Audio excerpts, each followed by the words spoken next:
The County Commissioners meeting will come to order. Let the record show today is July 31st, 2020, and the time is 9:00 a.m. I wonder if I could ask Ms. Kara if she would lead us in the Pledge of Allegiance, please. To the flag of the United States of America, and to the republic for which it stands, one nation under God, indivisible, with liberty and justice for all. Thank you, ma'am. Appreciate that. Madam Clerk to the Board, would you conduct the roll, please? Commissioner Flower, Present. Commissioner Kanda, Here. Commissioner Prince, Attorney Clint Smith, Present. and Clerk to the Board Kelly Campbell present. Thank you, ma'am. Appreciate that. Good morning, everyone. We'll move into audience introductions. If you are on the telephone, if you would introduce yourself, please. Tracy Ballard. Thank you.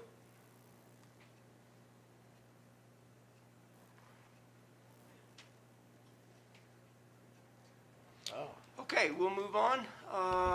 Amendments to the agenda, gentlemen? I have none. I have none, sir. Nor do I. So we will move on. Approval of the minutes. Chair would entertain a motion for approval of the minutes. I move we accept and approve the minutes from May 29th, 4th, June 4th, June 17th, and June 29th. Been busy. I'll second it. It's been moved and seconded to approve the amendment or the minutes from the meeting of May 29th, June 4, June 17, and June 29. Discussion. Well done. Hearing none, we'll proceed to vote. Hearing no further discussion, sorry. We'll proceed to vote. All in favor say aye. Commissioner Kanda? Aye. Mr. Prince? Aye. Commissioner Flower votes aye. Motion carries. Minutes have been approved. Commissioner items. Commissioner Kanda, would you like to begin? Sure, it's been, since our last Board of Directors meeting, fairly busy. Board of Health meetings, several of those we've had, and working hard on the airport. We've got a contract in place with the AWAS, and I signed a contract with the vendor, actually, for that contract. AWI is the contractor that's installing and the tower, building the radios, and putting in the foundation. Airport board's doing a great job. They are a lot of work in kind. Their trench is nearly dug from the hangar out to the AWAS, which is about 3,400-foot trench, and things are going well there. Also, we've gotten some good interviews with the health director. A workshop. We did that in the potential health director. We're going to consider hiring that health director next meeting, Board of Health meeting. And I think that's about it. I will probably remember a few things as you guys remind me. Thanks. Okay, Commissioner Prince? Yes, sir. As we all have, I've been very, very busy with lots and lots of meetings. Rather than just kind of list them, the highlights are we went to numerous SSC tower meetings, several of those, several task force meetings. I did meet with the Chamber of Commerce, who is dissolving, as you know, to assist them in the proper procedure to dissolve. I attended the E911 meeting at the Pavilion, which I thought was very good. I had to leave a little bit early. I'm a little embarrassed to do that, but that's kind of what happened. Let's see, I was mentioning we went to multiple task force meetings. I think that's probably all. I mean, just taking care of stuff. I've worked pretty diligently with public health over many issues that they're facing without direct involvement with the director. So I've trying to, without having any medical experience, trying to help them resolve some of the things. One of the issues that's outstanding in my mind right now is the school has a new public health nurse, reached out to the public health department for guidelines on how to handle COVID.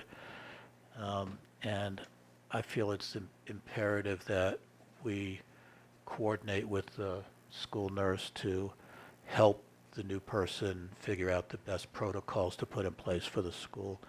So I reached out to Ms. Flower and Beth to help us resolve that. So I hope we can get a resolution with that. And basically, just day-to-day, everything going on as it always does. So that's basically what I've been up to. Okay, Quick one go ahead. on that, 'cause I was not able to be there at 911. Any other, I did talk a little bit with Buck, but I wanted to get your perspective. Seemed like we were fine. We got some radio problems and whatever else. Yeah, there's ongoing issues with the E911 system. There seem to be, and this is my personal perception, I'm not saying this is for sure, but there seemed to be a little discord between one faction of it versus another, and so I think they're working towards getting it resolved.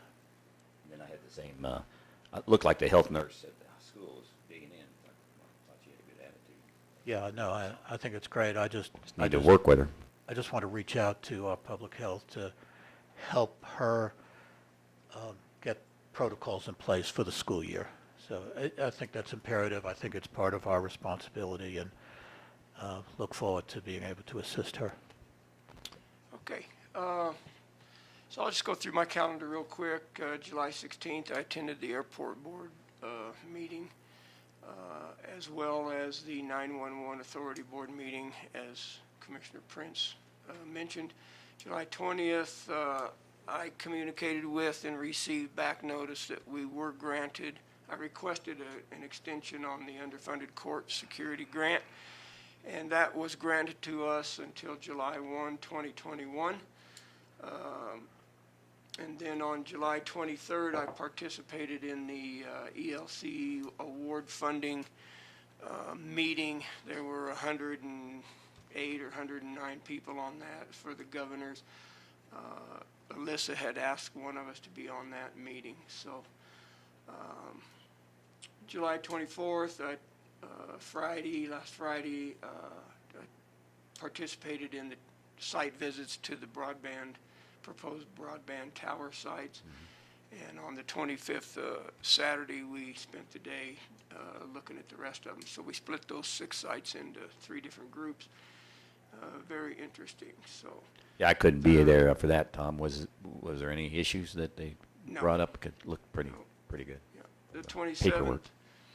attended the Board of Health workshop, and then we had a meeting later that day, and then attended the Economic Recovery Task Force Zoom meeting on the 28th, the Site Selection Consultants Zoom meeting on the 29th, and yesterday I sat in on the South Central Region, the Governor's Response Team Zoom meeting for COVID, his COVID response team. There was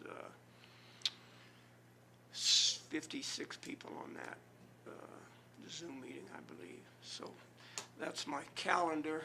Go ahead, sir. Thanks, sir. Did anything come out of the governor's meeting?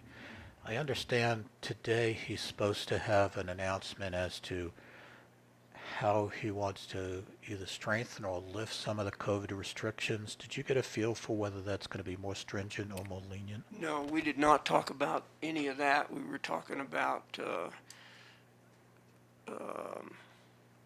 primarily the state website that counties can use as a resource in dealing with applying for variances or protect our neighbor status, that kind of thing. Oh, I saw last night he did put out a press release, said, his announcement of where they stood, and it didn't have anything other than they've been talking about it, and please protect your neighbor. That's sort of what the message was. So the other things I had on my commissioner items was it's been brought to our attention that the roof at the search and rescue building continues to leak. Fortunately, it only leaks when it rains. That's unfortunate, actually. Those folks are getting frustrated, so we're going to have to deal with that at some point. It's that east wall, It's right? been an ongoing issue. With the Yeah, shed there's that 3 joins it or places something. well, probably more than 3 if you talk to them, but certainly they're getting water down that east wall, that conference room on the south wall by the window, and now water's coming in by the door, and there's leaks in the vehicle bay side, so Yes, sir. So, Mr. Chairman, I recognize it's not on the agenda, but I would consider that an exigent circumstance considering the additional damage that may occur as it continues. So can we do would you allow an off-agenda motion to put this out for bid? I hate to just let it continue. Heaven knows what kind of continuous damage is going to be caused. It's going to need to get done regardless, and I hate to just kind of keep waiting on it. That's just my opinion, sir. Yeah, while you were speaking, I was thinking about who's going to deal with that. I wonder, the board of directors have reached out to us. I wonder if we could ask them if they would move forward with getting us some bids. Perfect. So, I agree, and they do need to give us some options to consider. I think it's their job to take a look, so if find out. it's okay, I happen to agree with what you're saying. By consent, I will reach out to them and ask them if they will provide us with at least two or three bids to repair that roof or replace it. I think it probably needs to be Whatever it replaced. needs, let's find out. I Okay. appreciate that. Thank you, sir. I will take care of that. Thank you. You make a note of that, would you please? And I'll follow up on it. Thank you. And then the other thing I wanted to bring up was a circumstance that occurred a couple weeks ago. The fuel station went down. It ceased working at Road and Bridge. And so a couple people that utilized that reached out to me and were frustrated that they, number one, couldn't get fuel, obviously, and number two, that they were not made aware that had gone down. So, Who wasn't aware? pardon me? Who was not aware? Well, whoever was using coming it. up to get it. I think the sheriff's department uses that almost on a daily basis. The fire department also buys their fuel from the county, which I found unusual. But so I became aware that it's probably a good system the way we're working, the way it's working now, but we don't have a backup plan. If that system goes down again, then the county vehicles that count on that for fuel are left to or the people that drive those vehicles are left to try to figure out what they need to do. So we don't, as I understand it, we don't have a process in the county system that county employees can go and buy their fuel somewhere else for a county vehicle. And I think we need to look into that, and I think that's probably got to come from us. I don't think we can ask every individual department head to have to deal with that. Yeah, most places, I thought we had a credit card that they could use. Kelly, That been the case? when your folks travel, they just submit it on their personal because they take their own car. Yeah, and I'm talking about county vehicles. For example, planning and zoning. If that fuel system goes down and she needs fuel, we do not have a system in place for her to go do that. I thought we used to have something through Russell. Did you ask Donna? Yeah, I didn't. It seemed like we used to have something Bless you. that, like an account or something. Yeah, and Something came up, they could. it may, I'm not aware of it. I have do not too. talked to Donna specifically. I did talk to Sheriff Byerly. He uses his personal credit card or his personal information to get a credit card for the sheriff's department, and that's ludicrous. There's no reason anybody in the county system should have to be using their personal information and impacting their personal credit scores based on doing county business. I get it in an emergency. I've done it myself, use my personal credit card and get reimbursed. But I'm not talking about those kind of things. I'm talking about regular use and need to get fuel. So I'd Shoot, like the road to- boss could be out of gas. Needs to go to a gas station, get it. again, he'd have to use his personal credit Right. card. So I think anybody that regularly drives a county vehicle probably needs to have some method. Typically, it's a purchase card or a credit card to buy fuel. So I just think we ought to look into that. Go ahead, sir. You wanted to say something? I was just going to mention, I was under the impression from years back that Westcliff Petroleum, Russell had an account with the county, and you didn't even need a credit card. He just monitored it, gave you a receipt, and you turned it in, and then it was reconciled later on what the bill he sent to the county was. But I agree with you, we probably need to make sure that that's still in effect or set up a new system if we need to. Yeah, I mean, we may not always be in a circumstance to buy fuel here. Somebody may be in Canyon City, and so, yeah, and then I brought up something else to Gary Hyde at Road and Bridge. I haven't tracked it annually, but we get a sense every month of how much money we're spending on fuel. And somebody actually asked me, why are you buying your fuel from a local vendor? Why are you not buying your fuel from a supplier? And I thought, you know what, that's probably a legitimate question. This last year, our fuel bid was through Westcliff Petroleum, and he's just a broker for that fuel, right? I mean, he doesn't handle any of that fuel. It comes up the pass in a tanker truck and goes right to Road and Bridge, and then we pay somebody for making those arrangements. If it's because we're incapable or whatever, or haven't taken the time to deal with a fuel supplier on our own, then I think we're remiss in doing our job. Well, it's something to consider, but, I applaud the effort to keep people involved locally. We don't have a supplier that lives here, and if the vendors up here are willing to work their wholesale price and a nickel above or whatever they're charging us for the same thing that we would get wholesale from a vendor ourselves, like we do at the airport, Yeah. then we might want to consider. But that's something that we need to see what's best for the county. I would We could certainly. I would like to see this on an agenda item in the future, Yeah. because Bill, your point is extremely well taken. However, on the other hand, we want to buy local, we want to support our local suppliers, but we're also spending tax dollars, so we need to spend it as judiciously as we can. So we need to, in my opinion, we ought to look at what can we do it outside of local versus inside, and then determine if it's more expensive to buy it local, how much is it, and does it make sense to support the local people with that amount? If it's a significant amount, potentially we would choose to say, well, we need to conserve the money. So I suspect we should put this on agenda item, and maybe get a bid from Shell, Westcliff Petroleum, and Conoco. Also find out what we could buy it wholesale for, and then we could discuss what the expenses are, because we have to be, I agree with you, buying local is the way to go. However, we also are spending taxpayer money, so we need to be very careful. We need to talk about it. That's As I was exactly going right. to say, I think there's a difference between,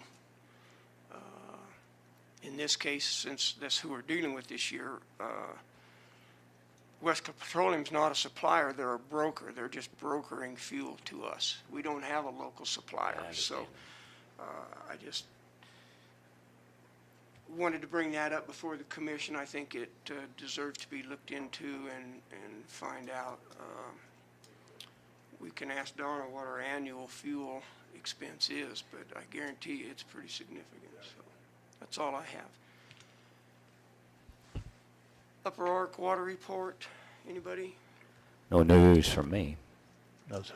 Nor do I. Attorney items?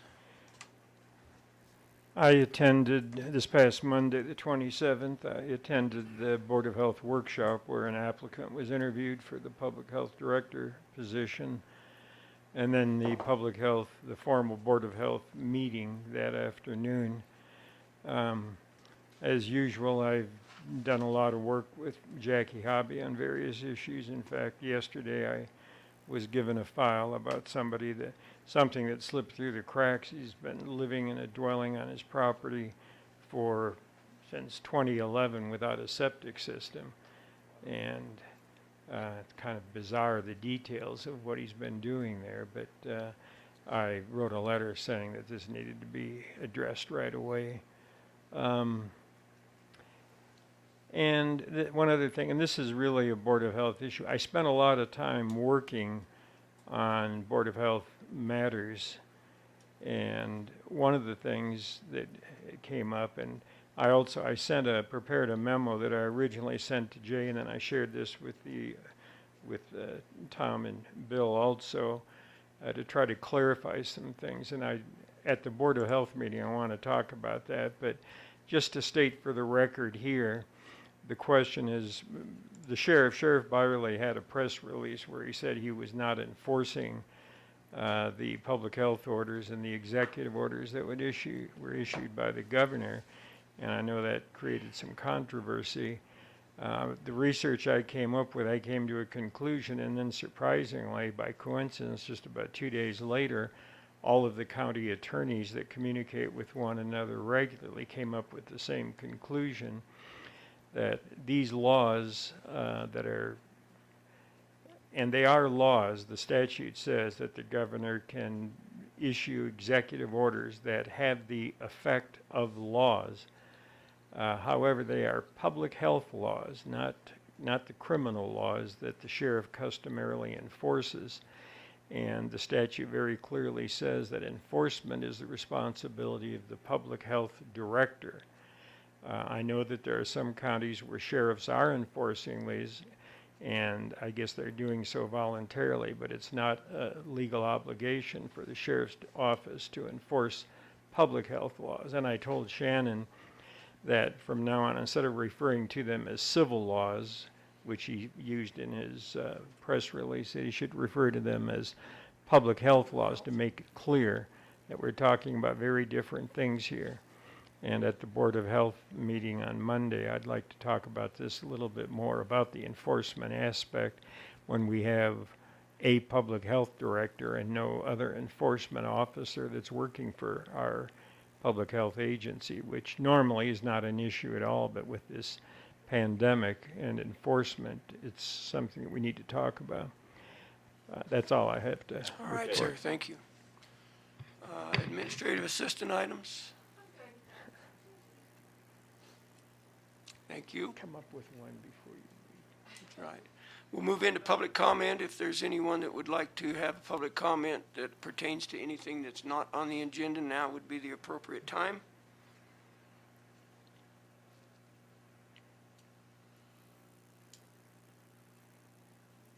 We'll move on to unfinished business. Gentlemen? I have none, sir. None here. Nor do I. New business, again, we'll allow for public comment prior to voting on any action items. First item of business, consideration of approving the vouchers. I move that we approve the vouchers for July 2020. And that's my motion, and I'll make a comment after. I'll second it. It's been moved and seconded to approve the vouchers for the month of July 2020. Discussion. Thank you, sir. Go ahead. I had asked Ms. Hobby to remove an individual check for an issue that I felt was controversial. That controversy is now over, so I would like to, if Ms. Hobby is listening, I would like you to please go ahead and, I think you mentioned to me yesterday you would need to handwrite it if we approved it, so I apologize for making you do extra work, but if you would please handwrite that check, I have no objection to it. Thank you. Okay. Further discussion? Yeah, I definitely had some questions about a few things that were in the vouchers this month. I believe I had done some research and got the answers to those that I needed to. Most of the questions I had were actually ended up being pass-through dollars amount that were going to be covered by some other grants. And then I just questioned the $4,799 expense out of capital outlay, and so I asked about that as well and got my answer. answer there. So, and that, that dollar amount covered expense, or covered the purchase of COVID-related air purifiers, ionizers, and that type of equipment. So certainly we'll be, I would assume we'll be submitting that line item to the CARES Act Funding Committee for reimbursement directly related to COVID. Further discussion? None here. The other thing I wanted to just throw out for food for thought, and it's really, I guess, for the benefit of, well, I thought it was on here, the benefit of the audience or listeners, was if our motion would include the total amount of that voucher package. I know Donna gives that to us. I just cannot get my hands on it. Let me look real quick though, maybe. Do you? All right. She go sent ahead. it Would you like me to read the numbers? Yeah, if you don't mind. Okay, sure. Just a total amount yeah. is all I was asking for. For the total amount? Yeah. Not sure I have that. She broke it down by general Yeah. R&B. I would need to add, oh, yes, I do. I have it right here. I'm sorry. 401,411.84. $401,411.84. So the chair would request moving forward, if we can, to include that dollar amount in the motion to approve the vouchers. I think it'd be a little more formal. And then, But Sarah, I need to increase that by the amount for the Correct. one item that Correct. I held out. correct, asked to so hold out. $88.33 in Thank you, sir. addition to that. I Yeah. appreciate that. No problem. So it'll be 401, 499, oops, 95, 501, yeah. There you go. 17. So 401, 501, 17, if my math is correct, which I wouldn't bank on that. But yeah, I do know those two vouchers you requested to be pulled out were for $88.30, or $88.66 actually. I'm sorry. Correct. So disregard that. Further discussion? Hearing none, we'll proceed to vote. Commissioner Kanda? Aye. Commissioner Prince? Aye. Commissioner Flower votes aye. We will initial those. There you go, sir.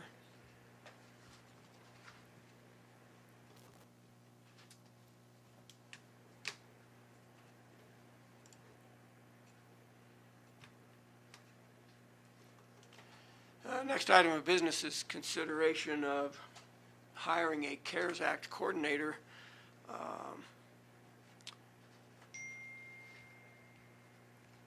I see this is also on the August 3rd. Let me double check this so I'm not, yeah. CARES Act or the So, COVID coordinator? That's not the same. no, it's not the same. Hold on just a second. Let me, I didn't see it. I didn't notice it on the.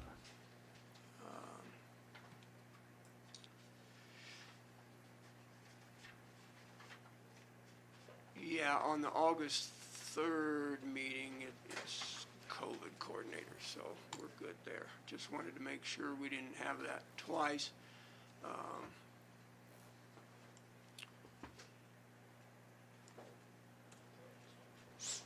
And so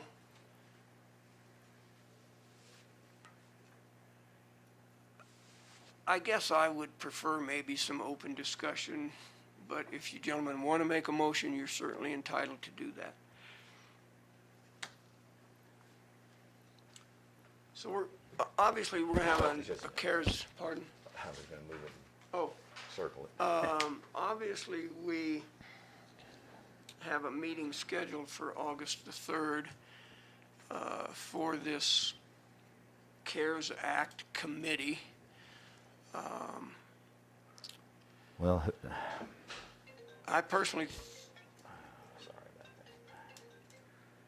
that. I personally think that as we move forward through the rest of this year, I think it'd be to our benefit to hire a coordinator to deal with this CARES Act money.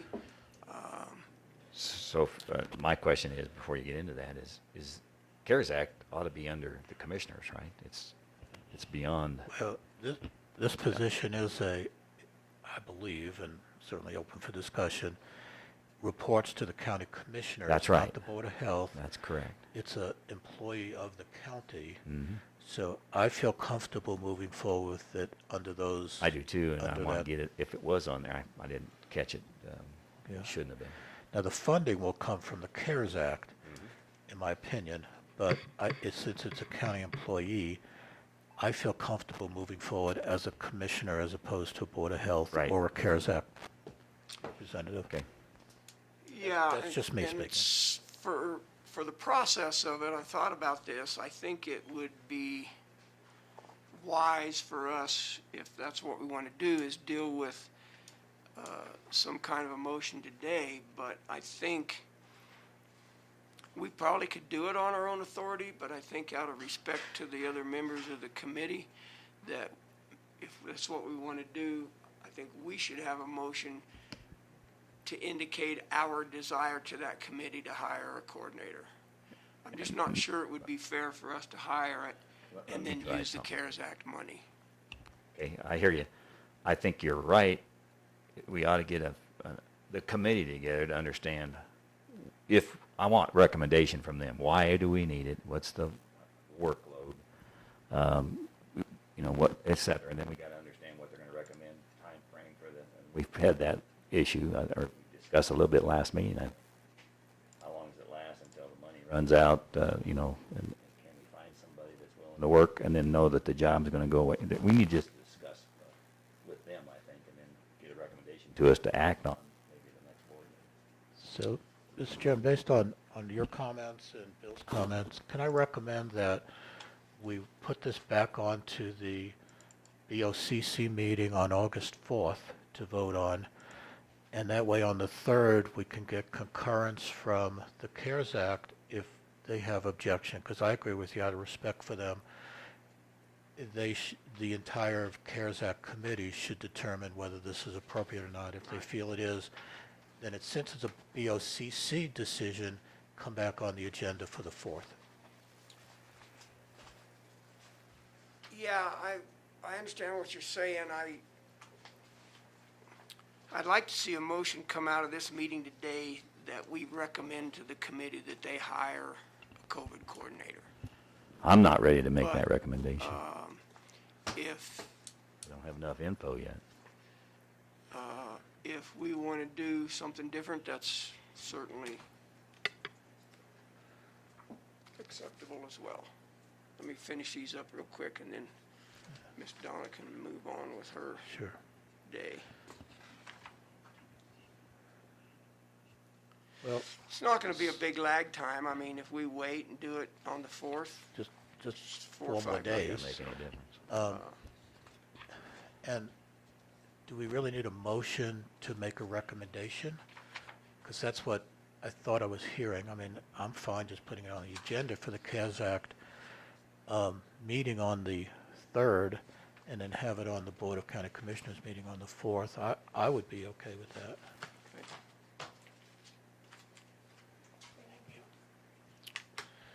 But I'm happy to do it any way you want. I just don't want this to fall through the crack. This is an important position.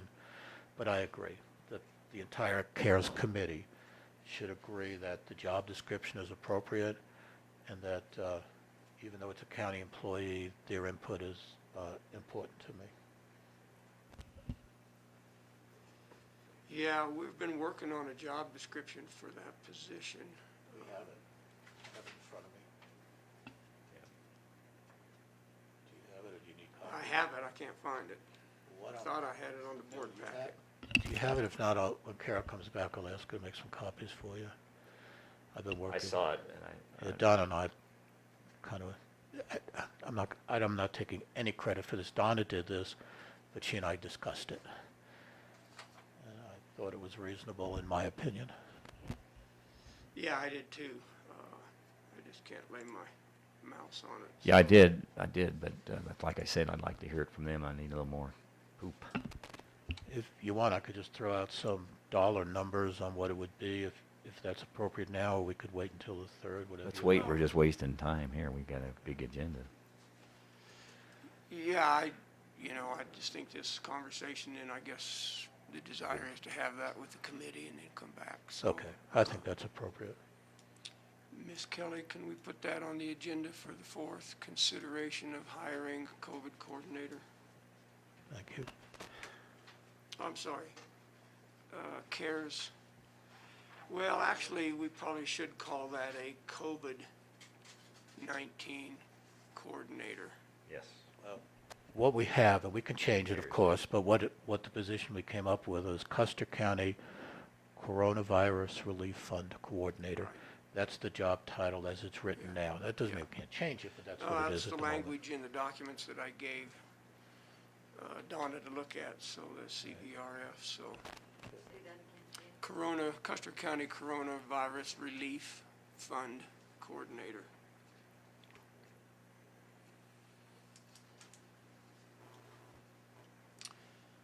So by consent, then, we will carry this forward to the committee on Monday. Perfect. Who is putting the agenda together for that meeting? Kelly did. Okay, so we probably ought to add it to the CARES. Sorry. Kara did. I meant Kara. I said Kelly. So let's ask Kara to go ahead and add that on the agenda, consideration or discussion. I thought it was on there, but maybe I think it is, because I remember looking at that agenda. Give me just a second. and I'll look.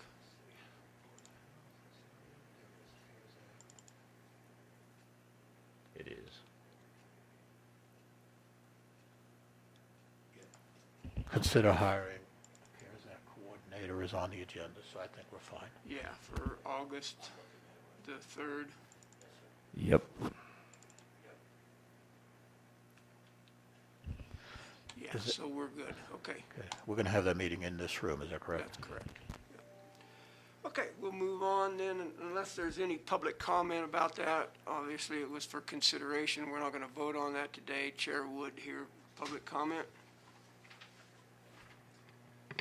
Hearing none, we'll move on. Next item of business, consideration of approving the KTLF antenna request on Lookout Mountain. Group's pleasure. I move it so we can discuss it, that we accept their request and allow them to proceed with their construction permit. I'll second the motion. Been moved and seconded to accept their lease contract and allow them to move forward with their construction permit. Discussion. As Kara indicated this morning, Josh was planning on being here, but I think his son required some emergency medical attention today, so he was not able to be here. We do have the repeater site lease provided by KTLF, so if there's... Just for the record, so everybody knows, it's a 3-month permit that expires, and then we would consider it then and deal with whatever the consequences are of the actions that occurred to them. I think it's good. He's been here several times. It's been under consideration way before. Sometime last summer we had him up there. So I think it's a good thing. Yeah, we have two documents. One of them is a building permit from the FCC. It really doesn't have anything to do with us. That's between right. FCC That's and right. I'm more concerned about the site lease itself. So I read through it. I'm sure Clint did. Yeah, Again, it's I didn't have any problem with it either. long-term lease. As I understood it, that they are going to make equal monthly installments.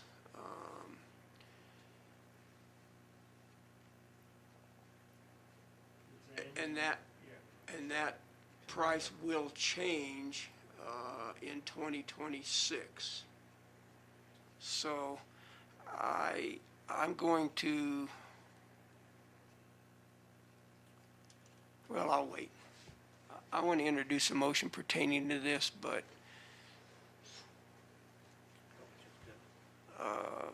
I'll wait and do it after we get this motion decided. So further discussion? Here, Yes, sir.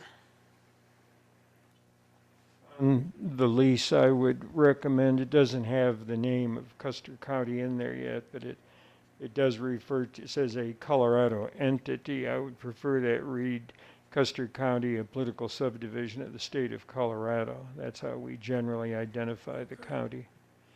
All right, so we would, obviously, we have to fill in these dates and blanks, but you're saying take out the word Colorado entity and put in a subdivision of A the state of political Colorado. subdivision Yeah. of the state of And then Colorado. obviously fill Custer County in there. Yes, Custer County, comma, a political subdivision of the state of Colorado. Okay.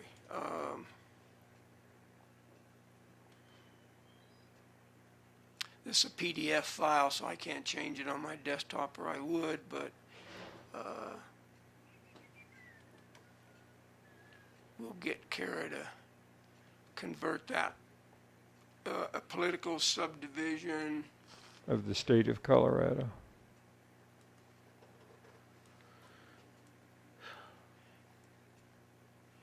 And then hereafter referred to as a leaseor. And then page 2, I'm assuming, gentlemen, that we can fill those dates in as well. Yeah, they're not there. Term of this lease shall commence on what day of 2020 and expire on 2030. So I would assume we're talking about July 31 or August 1. Might be better to do August 1. Ms. Kara, we're going to need to convert the lease agreement with KTLF to Word. We got to make some changes in that. If you want to postpone the vote until that is done, we can do it, or if not, we can vote on it with the suggested changes. I'm fine voting on it with the changes. Me too. All right, you're the maker of the motion, Commissioner Candace, so if you're good. Yeah, I'm good with it. What happened to the mic is dead. Okay, so, further comment? Thank you, Check. Clint. That's a great point. Public comment? Hearing none, we'll proceed to vote. All in favor, say aye. Commissioner Kanda? Aye. Mr. Prince? Aye. Mr. Flower votes aye. Motion carries. And subsequently, I would move that we direct Ms. Hobby to channel the lease revenue from this particular lease contract into our Justice Fund account. Is there a second? Not quite sure where that came from. But Okay. I'll second it Thank so we you. can have that discussion. Been moved and seconded to direct Ms. Hobby to direct these funds into the Justice Center account. Discussion. Yeah, let me set the stage at least. I got to quit calling it the AT&T tower. The FirstNet tower that's managed by AT&T, the revenues from that, we had decided by a vote to channel those funds into the Justice Center account. And that's exactly why I made the motion. I thought this would be appropriate. If it goes into the general fund, it's going to get we lose absorbed. track and we don't get the bill. And, Not for the justice. yeah, so I was hoping once we got the motion on the floor, we could have that discussion. Thank you. I forgot we'd agreed to do that. Further discussion on the motion?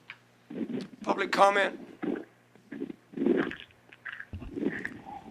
Hearing none, we'll proceed to vote. All in favor of the motion to channel the funds from the KTLF radio to Justice Center Fund, say aye. Aye. Commissioner Prince? Aye. Commissioner Flower votes aye. Motion carries. Yeah, thank you. Okay, if you're on the phone, if you wouldn't mind muting your phones, and I would appreciate that. Thank you.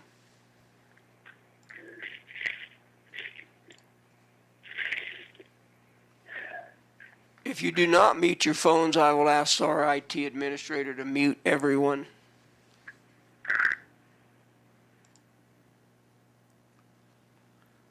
All is well. Okay, consideration of the HR Finance Assistant Director job description is the next item on the agenda. Group's pleasure. I move that we approve the job description for a new position in the county titled the Finance/Human Resources Assistant Director, reporting to our current Human Resources Finance I'll Director. second that. It's been moved and seconded to approve the job description provided to us for the Finance Human Resource Assistant Director position. Discussion? Sir, we did not, when I say we, the HR Director and I did not come up with a salary range for this position, so I feel that'd be appropriate for us to discuss that. I would agree. Tom, I noticed in the first paragraph, essential functions, the last sentence says preform Oh. the function. That's just a typo. Yeah, Oops. I can fix that right Alright. now. Thank you. Pretty good Thank catch. you. on that. Preform with I've probably concrete. read this 50 times and never Yeah. caught that. I missed it myself, so I've made that correction on my copy.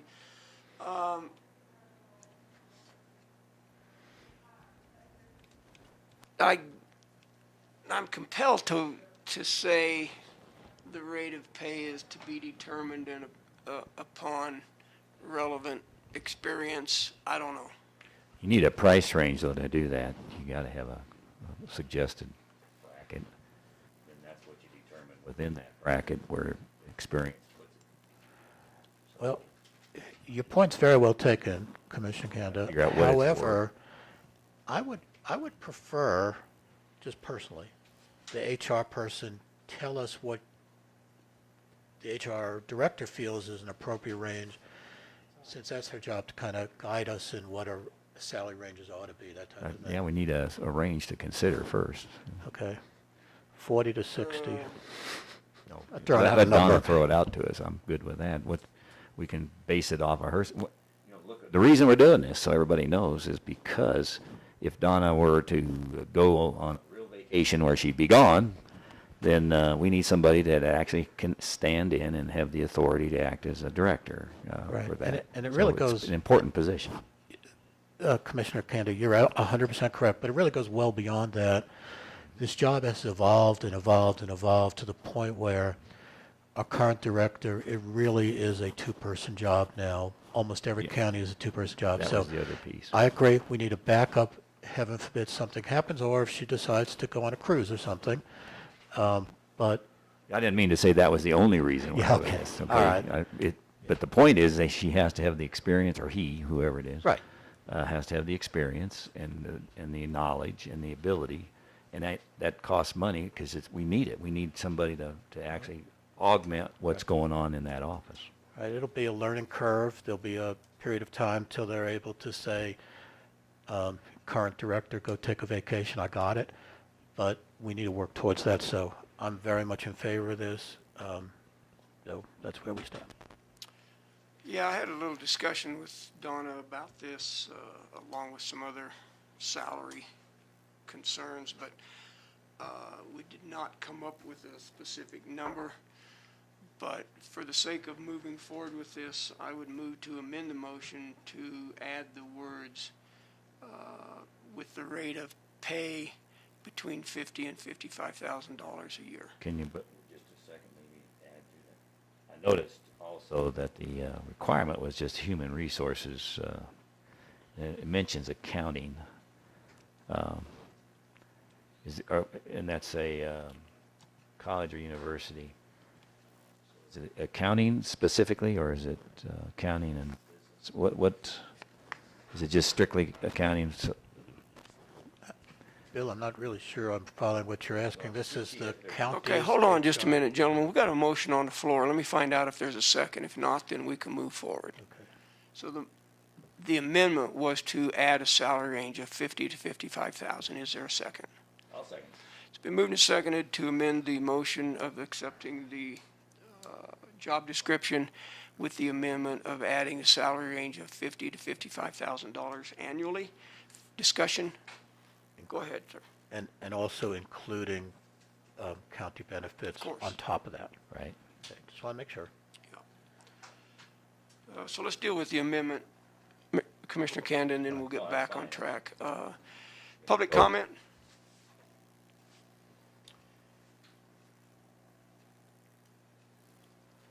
I do have some public comment, actually. Did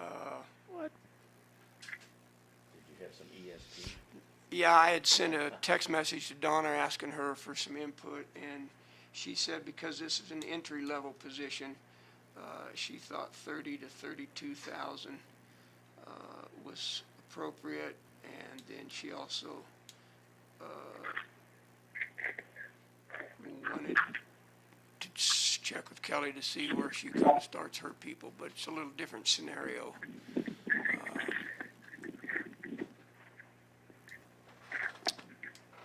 I don't know. Go ahead.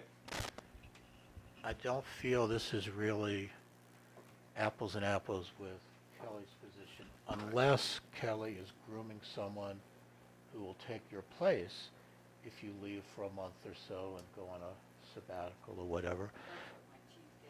Right. And that would be the one that we would compare it to. So not just a regular employees. Right. That's all I was Right. trying And to I say. think that's probably what Donna was Okay, that's fine. referring to. Do you know roughly?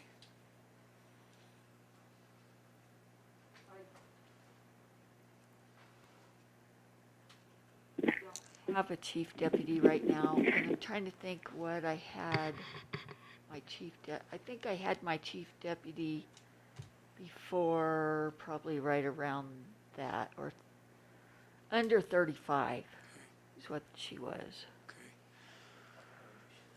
Yeah, so, you know what, I- I'll move to withdraw my amendment.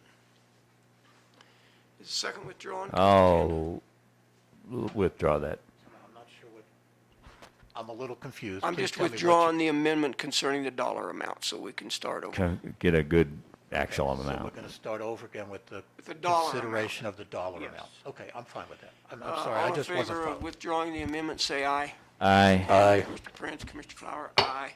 The reason we have to vote on withdrawing, withdrawing a motion is once it's been made and restated by the chair, it belongs to the group. I don't have the authority to withdraw that on my own. Thank you, sir. So we're back to discussion of the main motion, which is to adopt or accept the job description for the Human Resource Assistant Director, Finance and Human Resource. Just a description, and then, is that what you move, is that the move? No, you made the motion, we're back to Yeah, your motion. okay. Yeah, so, again, I still feel like we need to put a salary range in there, based on Donna's input. I felt like my salary range was a little too high. Every position we hire, if the person comes in, is gonna be a entry level, right? Within that bracket that we established. I mean, the first day an employee comes on the job, that's entry level. But, You can if I may, say. sir. Yes. But the requirements for that first day should be indicated in the salary. This job requires a bachelor's degree in accounting or human services from an accredited college or university. It says as desired, but I'm going to have a hard time. I feel very comfortable that we need an accounting background or a business background because that's basically what the job is. So I feel the qualifications for this job are somewhat higher than just someone coming in who can just on-the-job train and move forward. So I'm a I'd like little to follow up with concerned, your comment. I'm a little concerned that 30 to 35 may be too low to attract the type of quality person I envision in this position. And that's just my opinion. Okay, and that's why I started talking about it in the first place. It's going to be very hard to find a person that has both accounting and HR. That's kind of unusual. And so the key part of this job is accounting, and we've got old antiquated systems, and we've got other things we're transitioning. We've got to work with our CPA and et cetera. Need a good accountant. I think it ought to be that required and HR desired, if you wanted to restate it. So if I may, sir, just for discussion purposes, what if we said the range, and we leave it pretty wide, 35 to 55 based upon experience? So we have someone who's making, because this job, the director's job in many counties earns well in excess of 100, 125,000. I did the research on that. So I was looking at the assistant director to be certainly not as high as the director, but well paid also, because it's such an important job. So I would just throw out on the table maybe 35 to 55 and just leave it wide open based upon experience and that type of thing, so that if someone does come from another county and say, look, I'm willing to take a pay cut because I want to move to the beautiful mountains, we still have someone who's well qualified with the education. I'd like to leave it pretty wide open. That's just my opinion. Right, and so I'm going to keep it simple from a parliamentary point of view. We're just discussing that. We can look at the desired requirement as a separate motion. You know, the accounting, I think, is a given. Right. So this is my suggestion, but I'm not hung up on that. Okay. Yeah, I really agree. I think sometimes we're our own worst enemy. We live in a small, rural, remote county, so we think, well, there's no way we can require somebody to have an accounting degree. Well, why not? Sure can.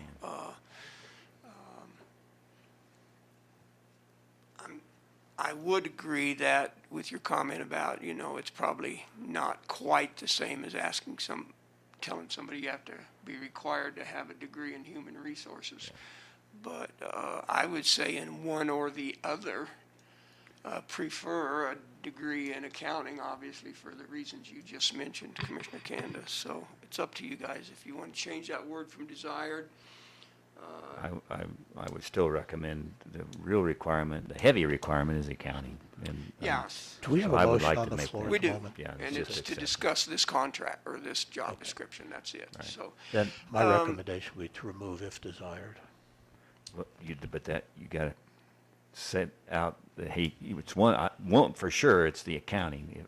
It'd be nice if you found one person with both, but that's going to be harder. So I would say accounting is the key, and HR experience desired.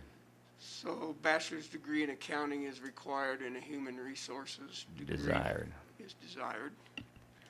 I'm fine with that as long as we pay commensurate with Yeah, you that have to. recommendation. Yes. And so that's one point of discussion. Hopefully we can wrap all this up into the motion that we have. But, so 35 to 55, I want to go back to that.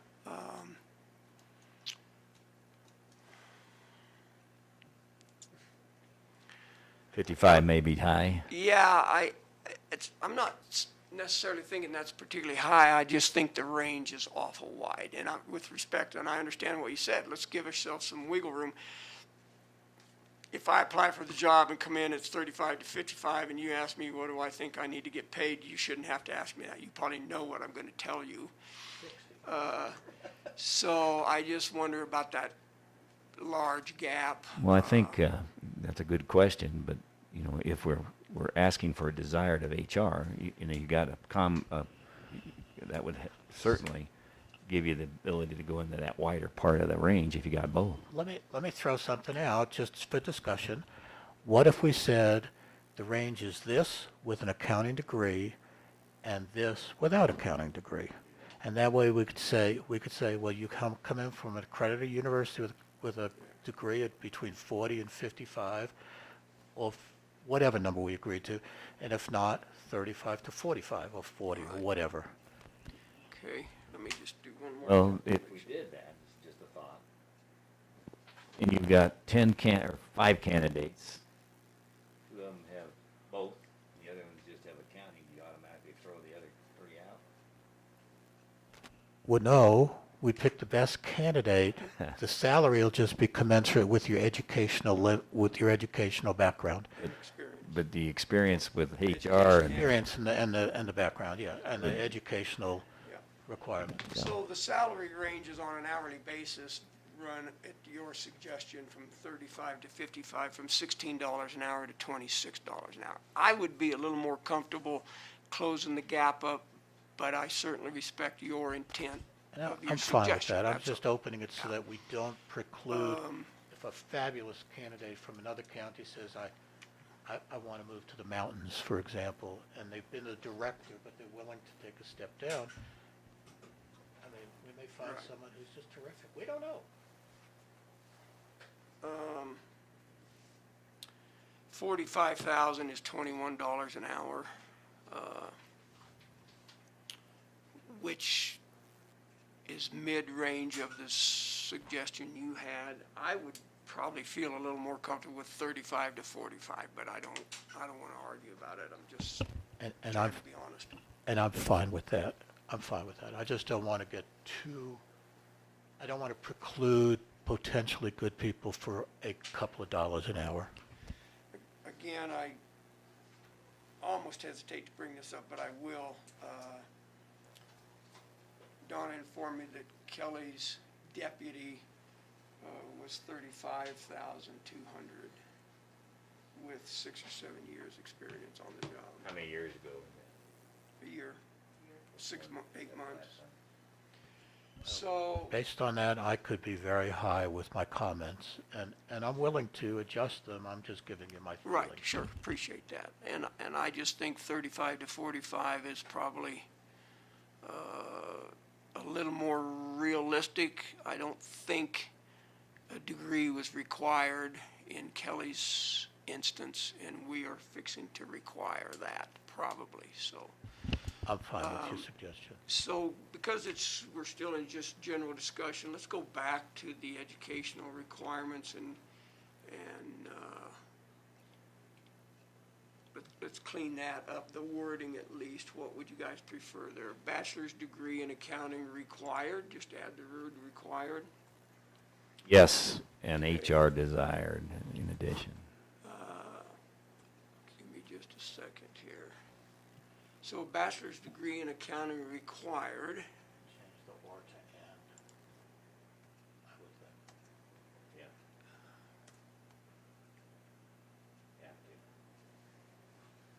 So the minimum requirement is bachelor's degree in accounting, and we would love it if you also had HR experience. That's the way I would And did that. So tell me the wording you'd like. I was just saying, change the and- word. Go ahead. I did. And I think we got it. Well, and human sources what from an accredited Desired. From a degree? college or desired, degree is desired. You I could would put say experience I think or experience. degree in Okay. HR.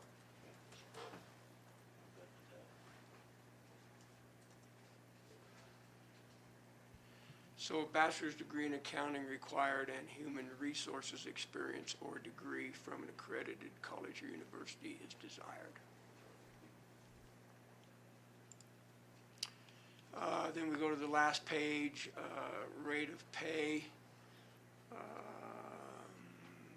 What did your range break out now? 35 to 45,000. Do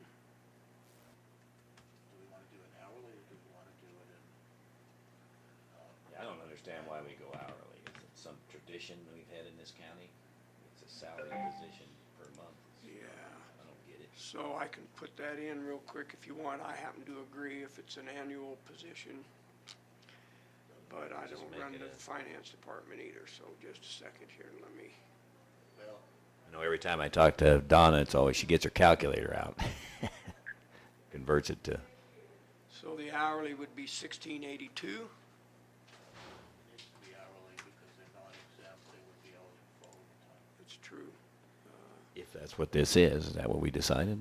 Well, that's the way it's written at the moment. I don't know, we got to figure it out. It seems to me a deputy, was yours, Deputy Chief Kelly exempt? Well, they're on salary, but they don't. They are salaried, so there you go. Everybody's salary.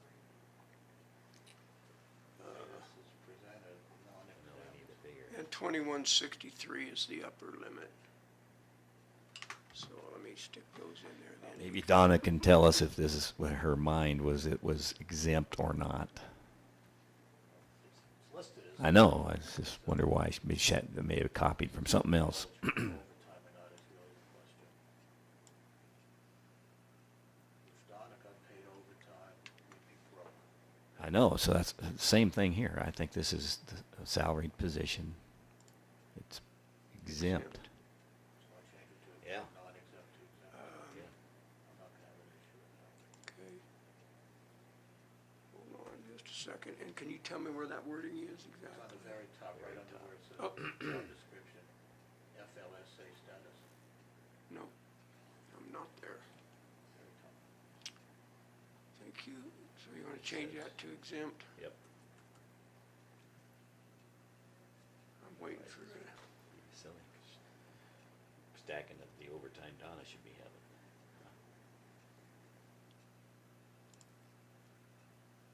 Okay.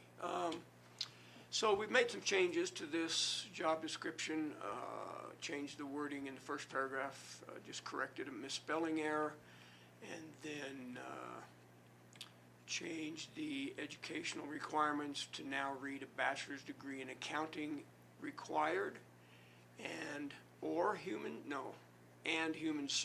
human resources experience or degree from an accredited college or university is desired. You need to say it, Tom. Needs to be, it's not quite right because it's grammatically wrong. It's a degree from HR From an accredited college or university. or experience. Okay, Oh, just. go ahead, you started with accounting. Go ahead, keep going. Let me just read the way I would write it if I was doing it. A bachelor's degree in accounting from an accredited college or university is required, and human resources experience Or degree desired. desired, yeah. Right, so we put the accredited college or university goes with the degree that we say you have to have, and then we desire that you have something in human resources. Either that you experience don't or an HR desire. degree. Not a deal killer. I don't know what an HR degree is, really. Okay, just give me a second. Hard to do this when we got, Yeah. We can just write it in and have Kara type it in later. Or Donna. Won't have to. Real time do it, it's kind of a okay. time thing. Bachelor's degree in accounting from an accredited college or university is required, and, go ahead. Human resources experience or a degree. Desired. So you're not gonna have the degree from an accredited college or university? I don't think you need it. Not sure where else they get one, I guess online. Yeah, get, And as someone said, I went to. says or a degree. I don't know who does it online, but say Okay. Phoenix University, and I spent 2 years getting a HR certificate. That's great, that's desired, and you just add it to your resume. Okay, so bachelor's degree in accounting from an accredited college or university is required, and human resources experience or degree is desired. I think that's enough. Okay, and then the last page, the rate of pay, $35,000 to $45,000 annually. And the minimum hourly wage, $16.82, the maximum hourly wage, $21.63. If my calculations are correct, and certainly I will We'll verify. defer to Donna to double check all that. One last thing, sir. Go ahead. And I may have missed it, you may have said it. Did we agree to take non-exempt off and just make exempt? Yes. We agreed to do that. I did it on here, but I didn't say that in Okay, my thank you. summary. And we also changed the Means FLSA the hourly status thing to doesn't exempt. really apply. Thank to you. exempt. Further discussion? Public comment? I really appreciate Donna's work on this. Hearing none, we'll Hello, this proceed. is Polly. Hello? Go ahead. I'm sorry, this is Polly Blanchard. I had to go off the call for a moment. What is the high-end salary range for that position? What was the 45,000. position? 45? 45? Yes, 4-5. Okay. I've got the perfect candidate, but I wouldn't be able to get him for that amount. So, okay, thank you. You're welcome. Okay, further public comment? Ms. Paula, if you're still on the phone, this is a side note. If it was the perfect candidate, they would do it for 45. I'm Sorry, smiling. I'm sorry, Bill, I couldn't hear that. This is Chairman Flower. I just said as a side note, if your individual was the perfect candidate, he or she would do that for 45,000. And I'm smiling behind my face mask. Because that's what would make it perfect. Yeah, that would be perfect if the perfect person would work for 45,000. They truly would be perfect for us. Okay, Well, it would involve a relocation to the county. So I doubt that he would have, Yeah. that would be enough to. no, we understand, and we realize that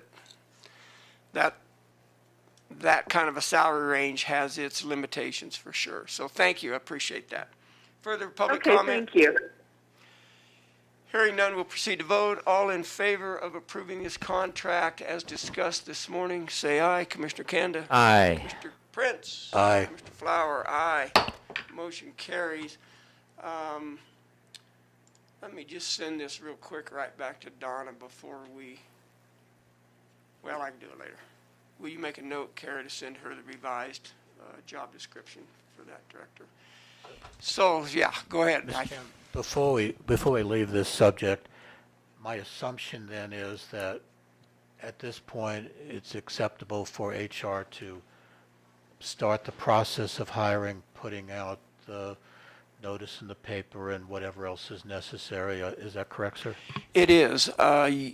You made the motion and the commissioners voted unanimously to hire this person to fill this position, so the next step is just process, yes. I just wanted to make sure we weren't going to hold it for a Yeah, period of time. no, the decision's already been made to hire this position, so I will visit, or you can certainly visit with Miss Donna, and let's see about getting this position posted. As long as it doesn't say help wanted on it, I will be happy. Thank you, sir. Yeah. That was a jab at Miss Donna, and I'm smiling behind my mask because we've had that discussion several times. Okay, very good. Thank you. Appreciate that. Next item of business is a consideration of a letter of engagement with Piper Sandler and Brits. I forwarded you that information late yesterday, which was when we got it. Let me get to that. I think I also sent a copy to you, Kara, and Ms. Kelly. So Nate Eckloff, because we had said we're going to kind of put the brakes on this a little bit until late fall or midwinter to early next year, said, well, I think we better at least get something in writing that we can be on hold, basically, and still be available to be your company. We have not paid them anything, so this letter of engagement really is in lieu of putting a down payment on their services. So he did call me last night, and he said, I just want to make sure that you are aware that we didn't arbitrarily, but he said we put the figure of $21 million in this letter of engagement because that was the upper end on the estimate of the Justice Center. So at the very most, the intent here is that we would go to the voters looking for $21 million, either through revenue generated locally or grants or a combination of. I'll follow you. Well, I was just going to say, for purposes of the discussion, I move that we approve the letter agreement dated July 30th, 2020 between Piper Sandler and the county and Custer County. I'll second the motion. It's been moved and seconded to enter into a engagement letter with Piper Sandler. It's really not with Brits. Brits is a subcontractor for Piper Sandler. So discussion. Did they ask us to do this? Or did they come up with the format in order to formalize the fact that they are going to do something later on? Yes. And without a retainer? Yes. Fee, right? This is in lieu of. Okay, so this is just a straw man, call it a straw man, summary of the contract that we expect, the kinds of requirements we expect them to go do later on. Well, go ahead. In order for them to. Some kind of scope of work later on we're going to let them do. What we're really doing is saying, when we're ready to move Piper Sandler, we have chosen you as our Right. entity to do it. That's the way I read this. But you put dollar amount in there. Well, dollar amount, how much they're going to help us raise. Well, But we may or may not raise that. necessary. You know, you're asking them to use them. We don't know what it's going to be necessary. Why would we state something that we may or may not be what we really need? Well, That's up to them to. it's based upon Anderson Hollis's estimates on No. what we can buy, so that's where they came up with No, the I number. understand that. I think we're putting too tight a thing on them right now. All they needed to know is that we want to use them, we're going to hire them and to do X. Well, they wrote the document.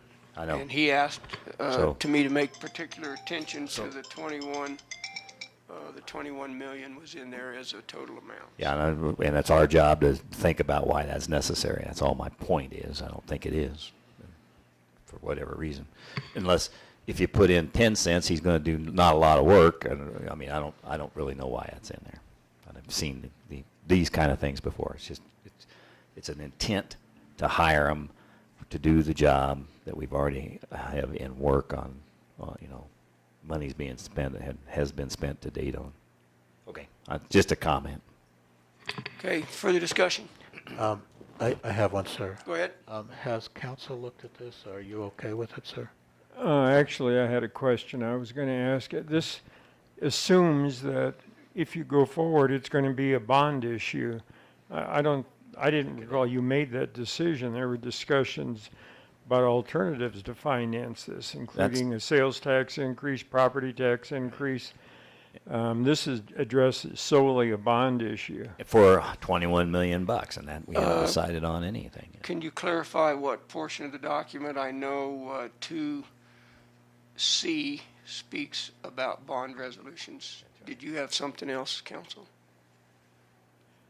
The whole thing is revenue bonds, paragraph 1. Revenue bonds is the title. Yeah, the county, paragraph number 1, the county engages Piper Sandler to serve as an underwriter for securities, approximately $21 million. The whole thing is addressing, assuming that you're going to go forward with a bond issue. It doesn't talk about alternatives, which was one of the reasons you were going to contract with Piper Sandler, is Correct. to see how the public felt about a sales tax or a property tax increase or a bond issue as a means of financing this project. Even paragraph C hammers on that. I think that's an excellent I was all enthusiastic. I'm a little less enthusiastic the way it's written, not with the folks. That was my We point, just is need to- scoping what they're going to do for us, and that's not They've what. narrowed it down to bond issues, and we They want made a to be decision. open up for any type of alternative, including grants, sales tax, So, property tax. so whatever there's really no hurry. You know, we can ask them to go consider what we've discussed, come back with a bigger picture for us. I kind of agree with you, Bill. I think we probably ought to ask them to go back and say, all funding mechanisms available to a county. Just leave it with that. Right. All And funding amounts, we mechanisms. don't know what it's. Let them come up yeah. with what they tell us is the best way to do it. So I agree with you. And who would be willing to do that? To do what? Go back to this company and ask for clarification.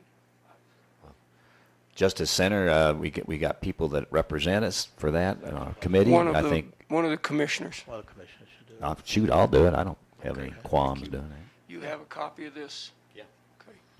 That's fine. And I don't mind doing it either. I mean, I'm not putting work over I've anybody, been but engaged on that and other things with them, I think, so I'll do it. I think council's comment is excellent. It blew right by me when I read this. I didn't realize it, but he's right.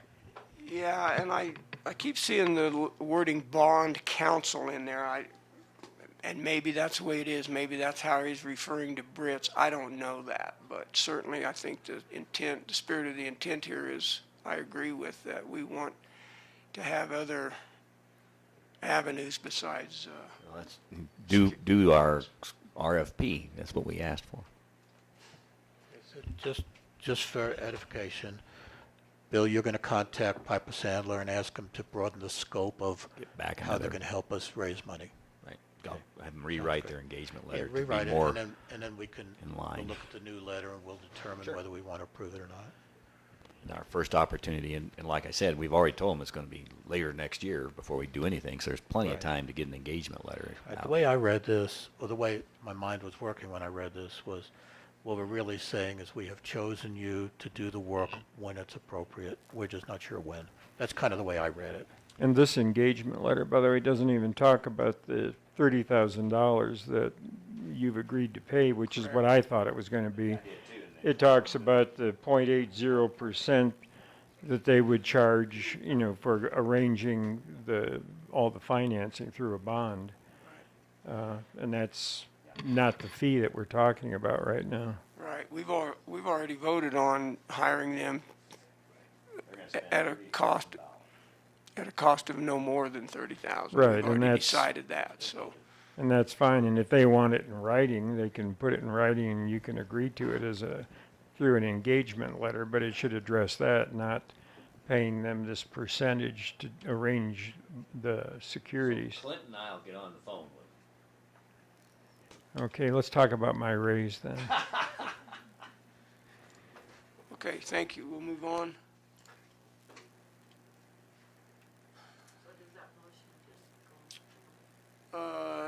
Will. I guess we'll move on to deal with the motion that's on the floor. Thank you, Kelly, I appreciate that.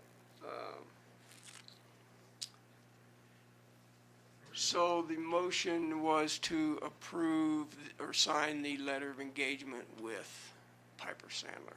Further discussion? Public comment? Hearing none, we will vote. Commissioner Kanda? Hey. Commissioner Prince? Nay. And Commissioner Flower votes nay. Motion fails. We will not sign this particular letter of engagement with Piper Sandler. I would assume if you will reach out to Mr. Eckloff, we'll probably have a new letter of engagement by August the 4th or 5th. So I would like to ask clerk to the board to add this to the agenda on August the 5th. Consideration of, thank you, August the 4th. Letter, consideration, same thing, consideration of a letter engagement with Piper Sandler. Timing is perfect, young lady. Next item of business is consideration of selecting a bid for the Cuerna Verde Pines Fire Mitigation Project. Just a little quick background on that. By agreement, Meredith Nichols, our OEM manager, passed the torch on this project to Ms. Nelson, Ms. Guinevere. We appreciate her willingness to help out with this and keep this momentum moving forward. So with that, Guinevere, I would turn it over to you. Gentlemen, we have a copy of that RFP and the bid, so thank you.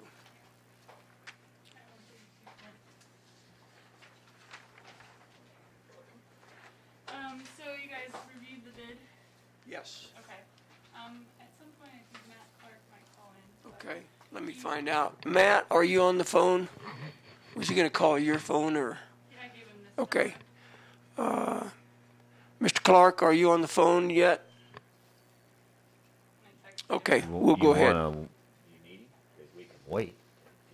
Yeah. Take a quick break. I texted him, but we'll see. You don't need him. Press on. Let's go, we're on. Okay. So, did you guys all get a chance to look over the bid that was submitted? Okay.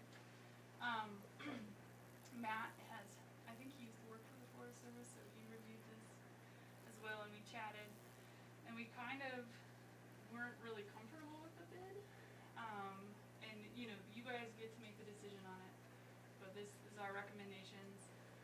In the bid process, generally people will be like, I can do this work for X amount of dollars, and there wasn't that within the bid. And so that was a little concerning. It looked like it could cost way more than we anticipated. So that was kind of the first red flag for me. And then there was some hourly work from driving over the area. felt the contractor should be responsible for and cognizant of while doing the work, because you're going into properties and with some heavy equipment and tearing that up. This bid was saying that for an hourly rate, they would do that. And we feel strongly that the restoration of that site is part of the RFP. Okay. If there's removal of 12-inch or higher diameter trees within 10 feet of the home, that's the majority of the work area we're asking for. Right. He's calling now. Okay. So that was a little bit troublesome. And then we did ask for some professional references. Matt, with all his knowledge, was like, I would like to go look at some of those sites, and I can't do that, to see if the skills that this contractor has meet what they feel like is necessary to work next to homes. So the recommendation we have is that you guys decline this bid. As you'll see in the bid, the RFP, I did put that note in there that you're not required to select any bid. So that gives you some coverage, and then open it back up. I guess there was some, I don't know if we distributed widely enough to get the contractors that we felt would be competitive.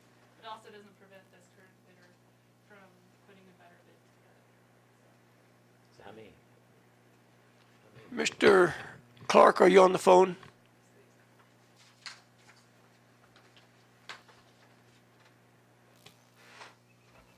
45-day period of time. We were wanting to get it done by September, but we were delayed and delayed and delayed. So we were just trying to push that forward. Is there I think this is PILT funding from when you guys last year. Is there a limit on when we can spend that? That was a question. A deadline, I guess. No, there's not. We've had that PILT funding on account for 5 or 6 years. Not all of it, but that's a carryover account. Can I make a comment? Go ahead, sir. When I read the bid, I got to tell you, many years ago, there was an issue that I was involved in where a tree trimming company came out and said, we're going to charge you 25 cents a limb or something like that. And then they presented the homeowner with a bill for over $20,000. Yeah. That concerned me. I thought about that when I was reading this bid, and I'm very, very pleased that you have come up with we don't like it because of that type of thing. Tell me how much it's going to cost me, and we'll approve it or not. This 25 cents a limb sounds great, except they cut them up into little bitty pieces, and we ended up winning in court, but we had to go to have a judge say that's nonsense, we're not going to approve it. So, no, I appreciate the way you handled this. And, there's change orders within contracts that And that's allow for fine. deviations. And that's fine. Yeah, but course. there's process for Right. approval. It's not an open-ended, leave it to us and trust me type contract, which I am not fond of. Yeah. Can I have an agenda and send that? Yeah. Oh. You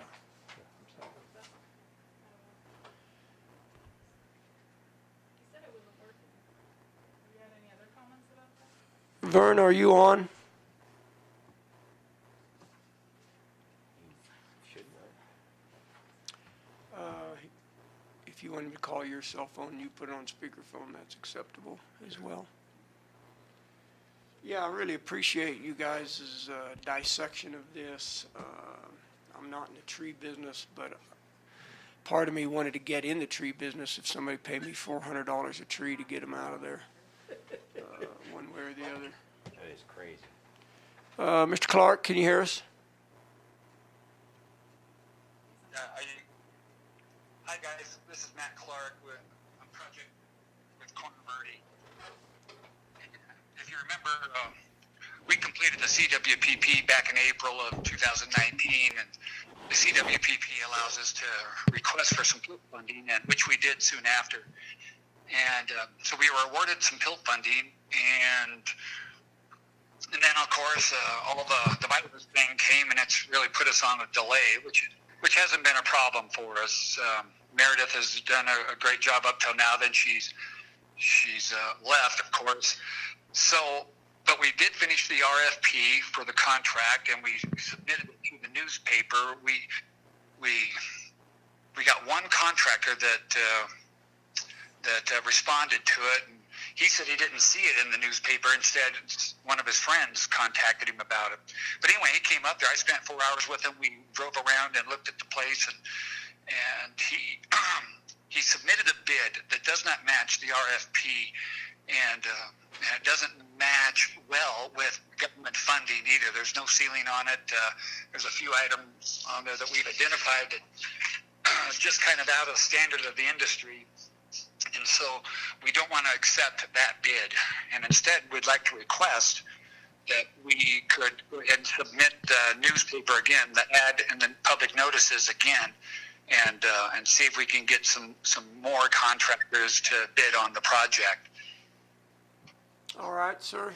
Thank you. Appreciate that input. Can I ask a general question to Go him ahead. since he's there? How many acres is this involved, just out of curiosity, actual mitigation acres that they're talking about? With the amount of money we received, divided up into 10 lots. Each lot is actually 5 acres, but it's not going to equal the 50 acres. Right. The actual total acreage will be a minimum of 1.8 and probably a max of 10 acres that will actually be mitigated. Okay. So, I have a question for both you, Matt, and Guinevere. Obviously, you've read the RFP as it was written. Are you satisfied with the RFP, or do you want to make changes? No, the RFP, both Gwen and I wrote the RFP, and Gwen and I are really very happy with it. It meets the standard of the industry and also the standard for mitigation work through the Forest Service.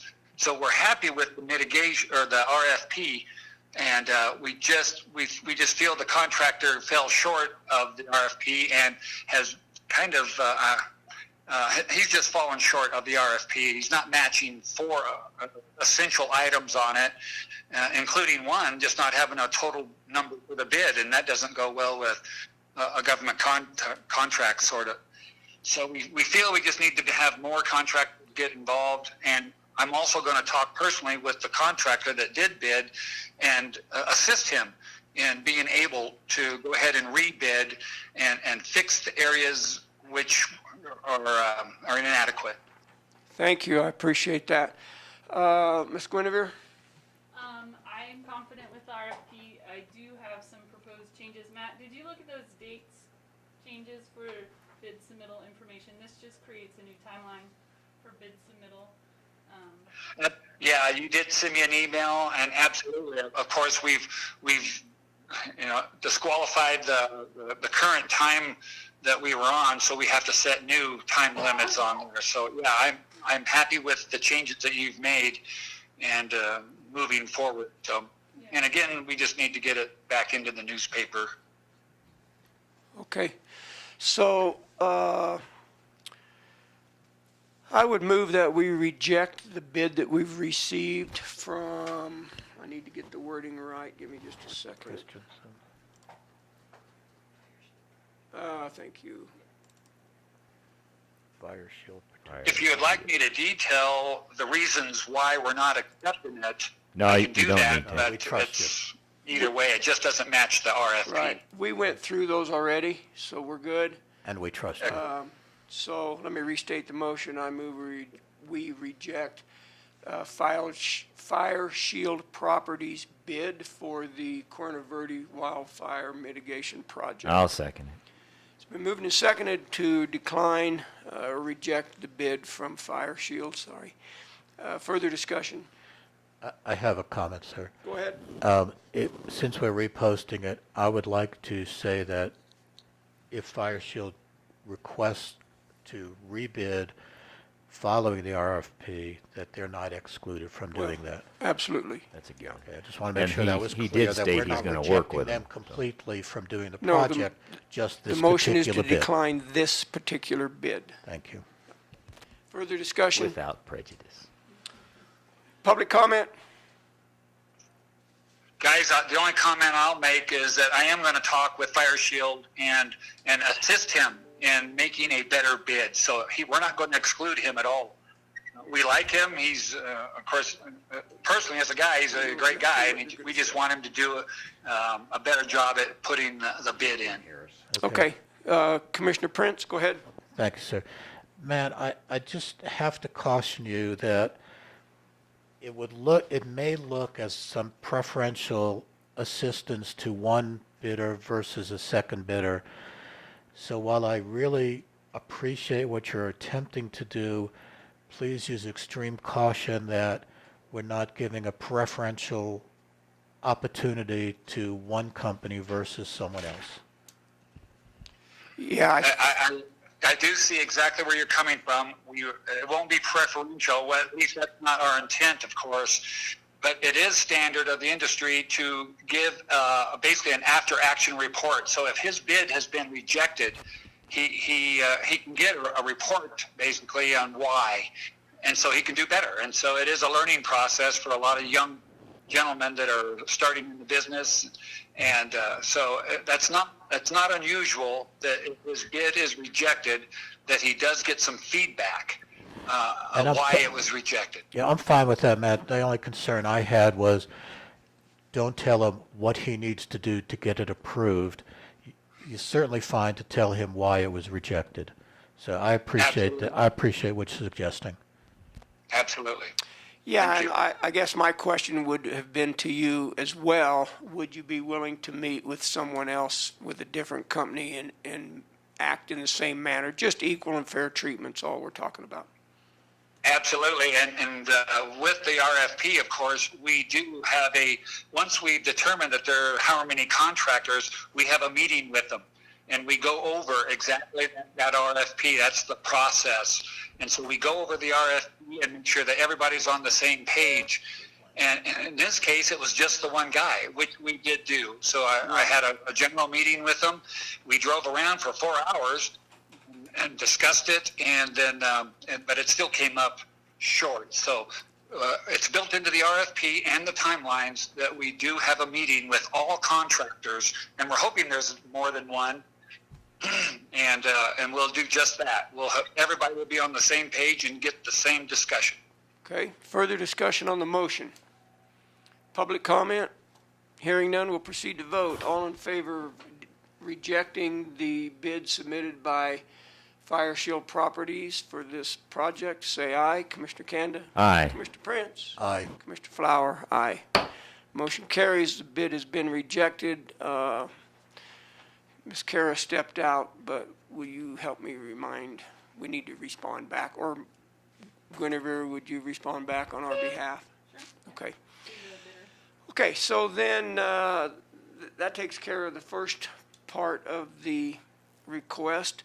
Second part, obviously, is that we approve the date changes, and so I would ask that we consider that, as well as then asking Ms. Guinevere if she would move forward with posting this through the newspapers and make sure it gets on the website.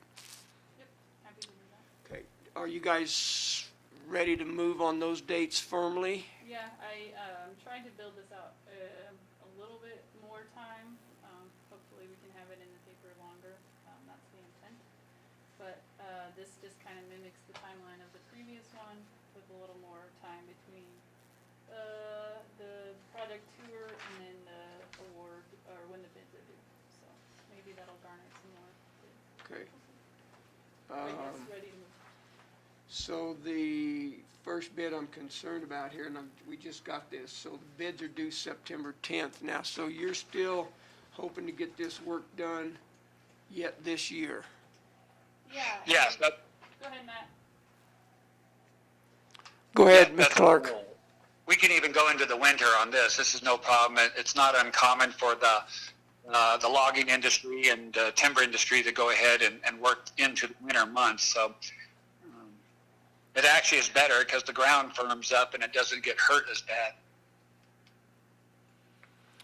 Yeah, I'm not compelled to believe we're going to have any different kind of a winter than we had last year. If we get a 4-foot snow, then obviously everything changes. But so if you guys are prepared to submit or to stand by the dates you've submitted, then the chair would ask for the group's pleasure pertaining to the dates of the RFP. Personally, I don't have a problem. It's real, it's rational, and they're going to have a bidders conference. We're on track. I don't feel that we need a motion. I trust them to use their judgment and go forth. I'm not going to say multiply, I'm just going to say go forth. Thank you. Qualifying statement. Did you guys approve the last RFP? I wasn't involved Yes. in that. Okay, so that's why I brought it to you guys. Yep. Just changes. Thank you for the conversation. So the board decides not to take an action on approving the dates and just include that in part of the RFP. Correct. Okay. That's how I feel. By consent, the dates will be tied to the RFP. All right, thank you. Matt, thank you. I really appreciate that. Good job. Hopefully we can move back forward. I did not see a date for the time of the project's, the start date. Is there just an assumption that it will happen after the September 16th date? Gwen has set some tentative dates right now, and of course, everything will come back to the board, county commissioners. You know, the very same process we just went through. Once we get a contractor, then we'll submit their bid, and you know, he'll submit the bid, then we'll submit it back to the board of county commissioners.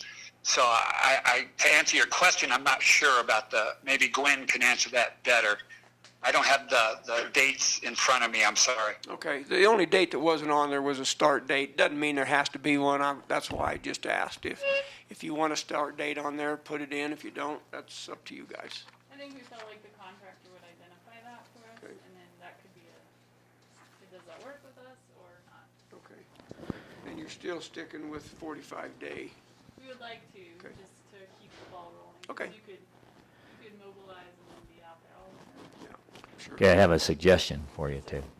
There are many loggers in the area, crews, and there's some that particularly specialize in fire mitigation and those kinds of things. Rather than just throwing it in one paper and on a website, we've done this before. You can send the request to the industry, specifically name the people that we know that are out there. You can go poll any logger; they'll tell you who all their competition is or whatever. Or you know, I would suggest you do that because there's quite a few, and the competition is there, so it would be good for you. Show preferential treatment. No, it's a wide, you know, it's a wide range, and we've done that before with other contracts.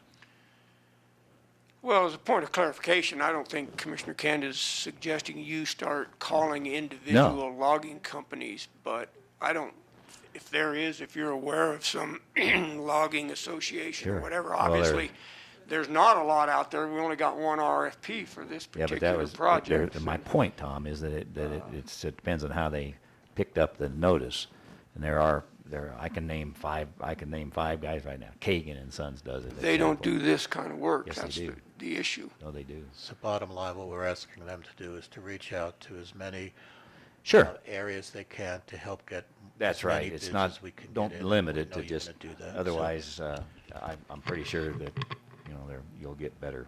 Yeah. Thank you for that. Great job. Thank you, Matt. So what's your ask here, Commissioner Kanda? I'm just saying that she has the opportunity not to just limit a request for a bid by putting it in our newspaper and on the website. I don't know where the other ones got out. There are other sources that can be put that on in the, you know, there's industry websites.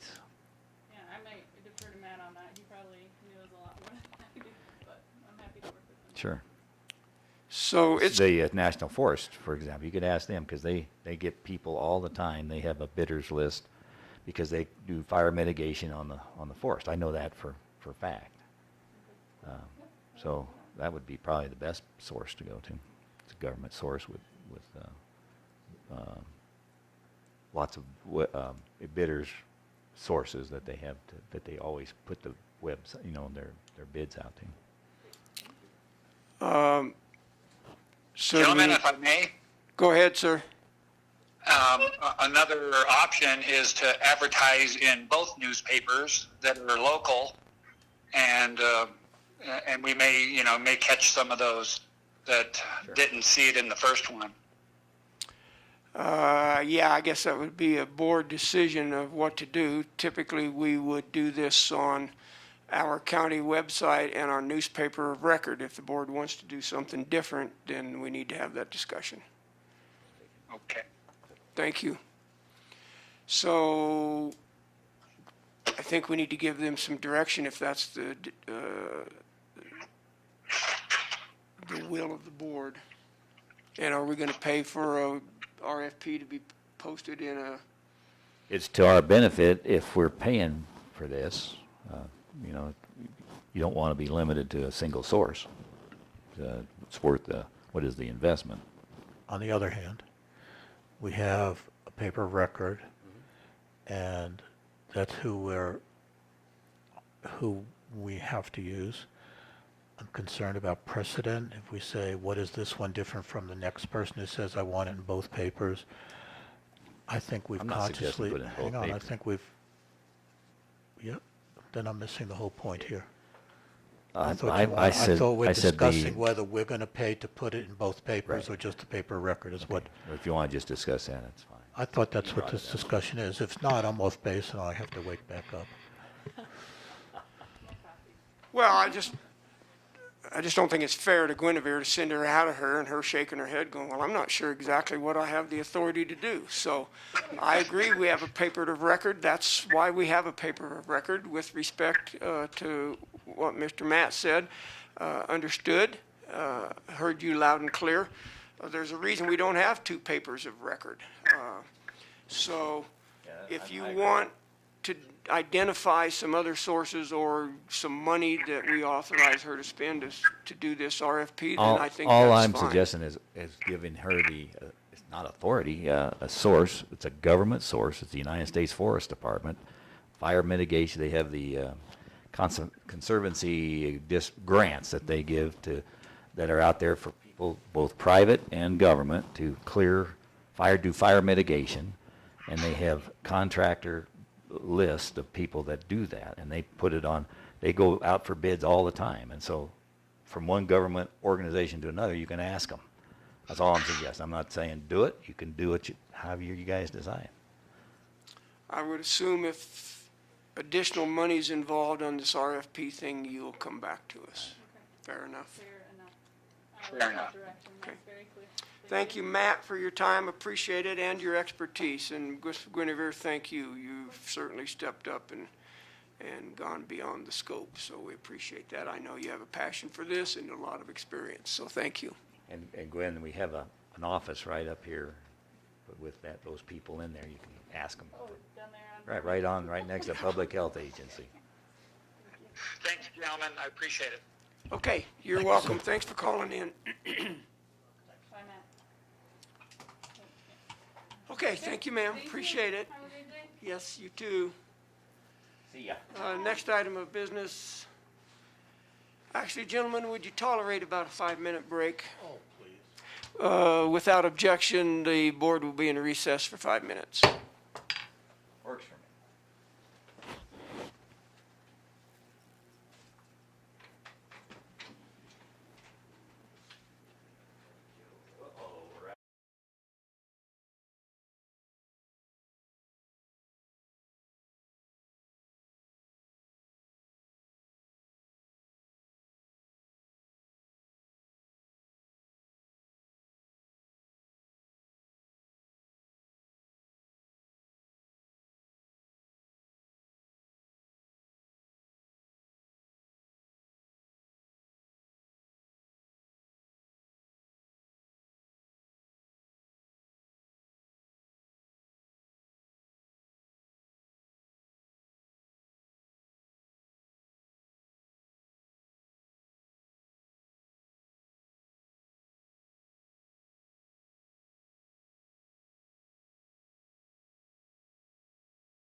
The next item of business on the agenda is consideration of the All Aboard Westcliff for financial assistance request. We have that in our board packet.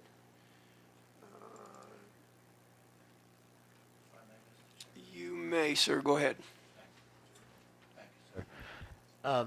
This appeared to me, when I read it, to be exactly what the CARES Committee is going to be working on. So my thought was this is probably not appropriate for the BOCC at this moment until after it goes through the CARES Committee on how they want to fund exactly what they're requesting in this letter. So I'm thinking maybe we ought to bring this up at the CARES meeting on Monday as opposed to, or maybe even just table it until we come up with a procedure for funding 501c3s who have been severely impacted, because I think that's appropriate. Assuming 501c3s are eligible for the CARES Act, and we just don't know that. That question's been asked but not answered, in my opinion. Yeah, I really appreciate your remarks. I feel the same way.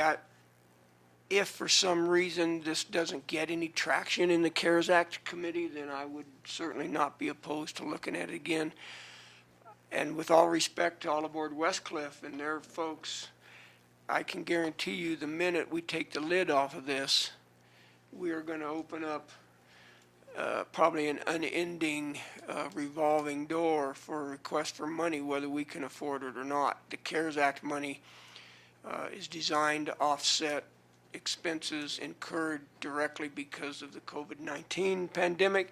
I would hope and I will push to get 501c, well, forget that, nonprofits, get them some money through our CARES Act committee. So I would move we table this pending the outcome of consideration by the CARES Act committee. I agree. I'll second it. It's been moved and seconded to table this request pending outcome of the CARES Act committee work. Further discussion? The only thing I'd like to say, Mr. Chairman, is I feel for All Aboard Westcliff and all the other organizations that have been severely financially impacted from this, and the action we're taking today is in no way singling out All Aboard Westcliff or anybody else who's asking for funds. I've been in contact with Jones Theater, who has, as you know, has been severely impacted. They're still closed. So we're trying to wrap our arms around this so we can figure out how we can allocate the money that has been given to the county within the guidelines that are very sketchy. We don't really, I personally don't really understand what guidelines we're following. So we're going to hash through this. I have actually been given advice to several of them that have been talking. They just ask opinions, and that was my first thought. Was it's an impact due to the virus. Businesses, charities, all of them are eligible, I think, to apply.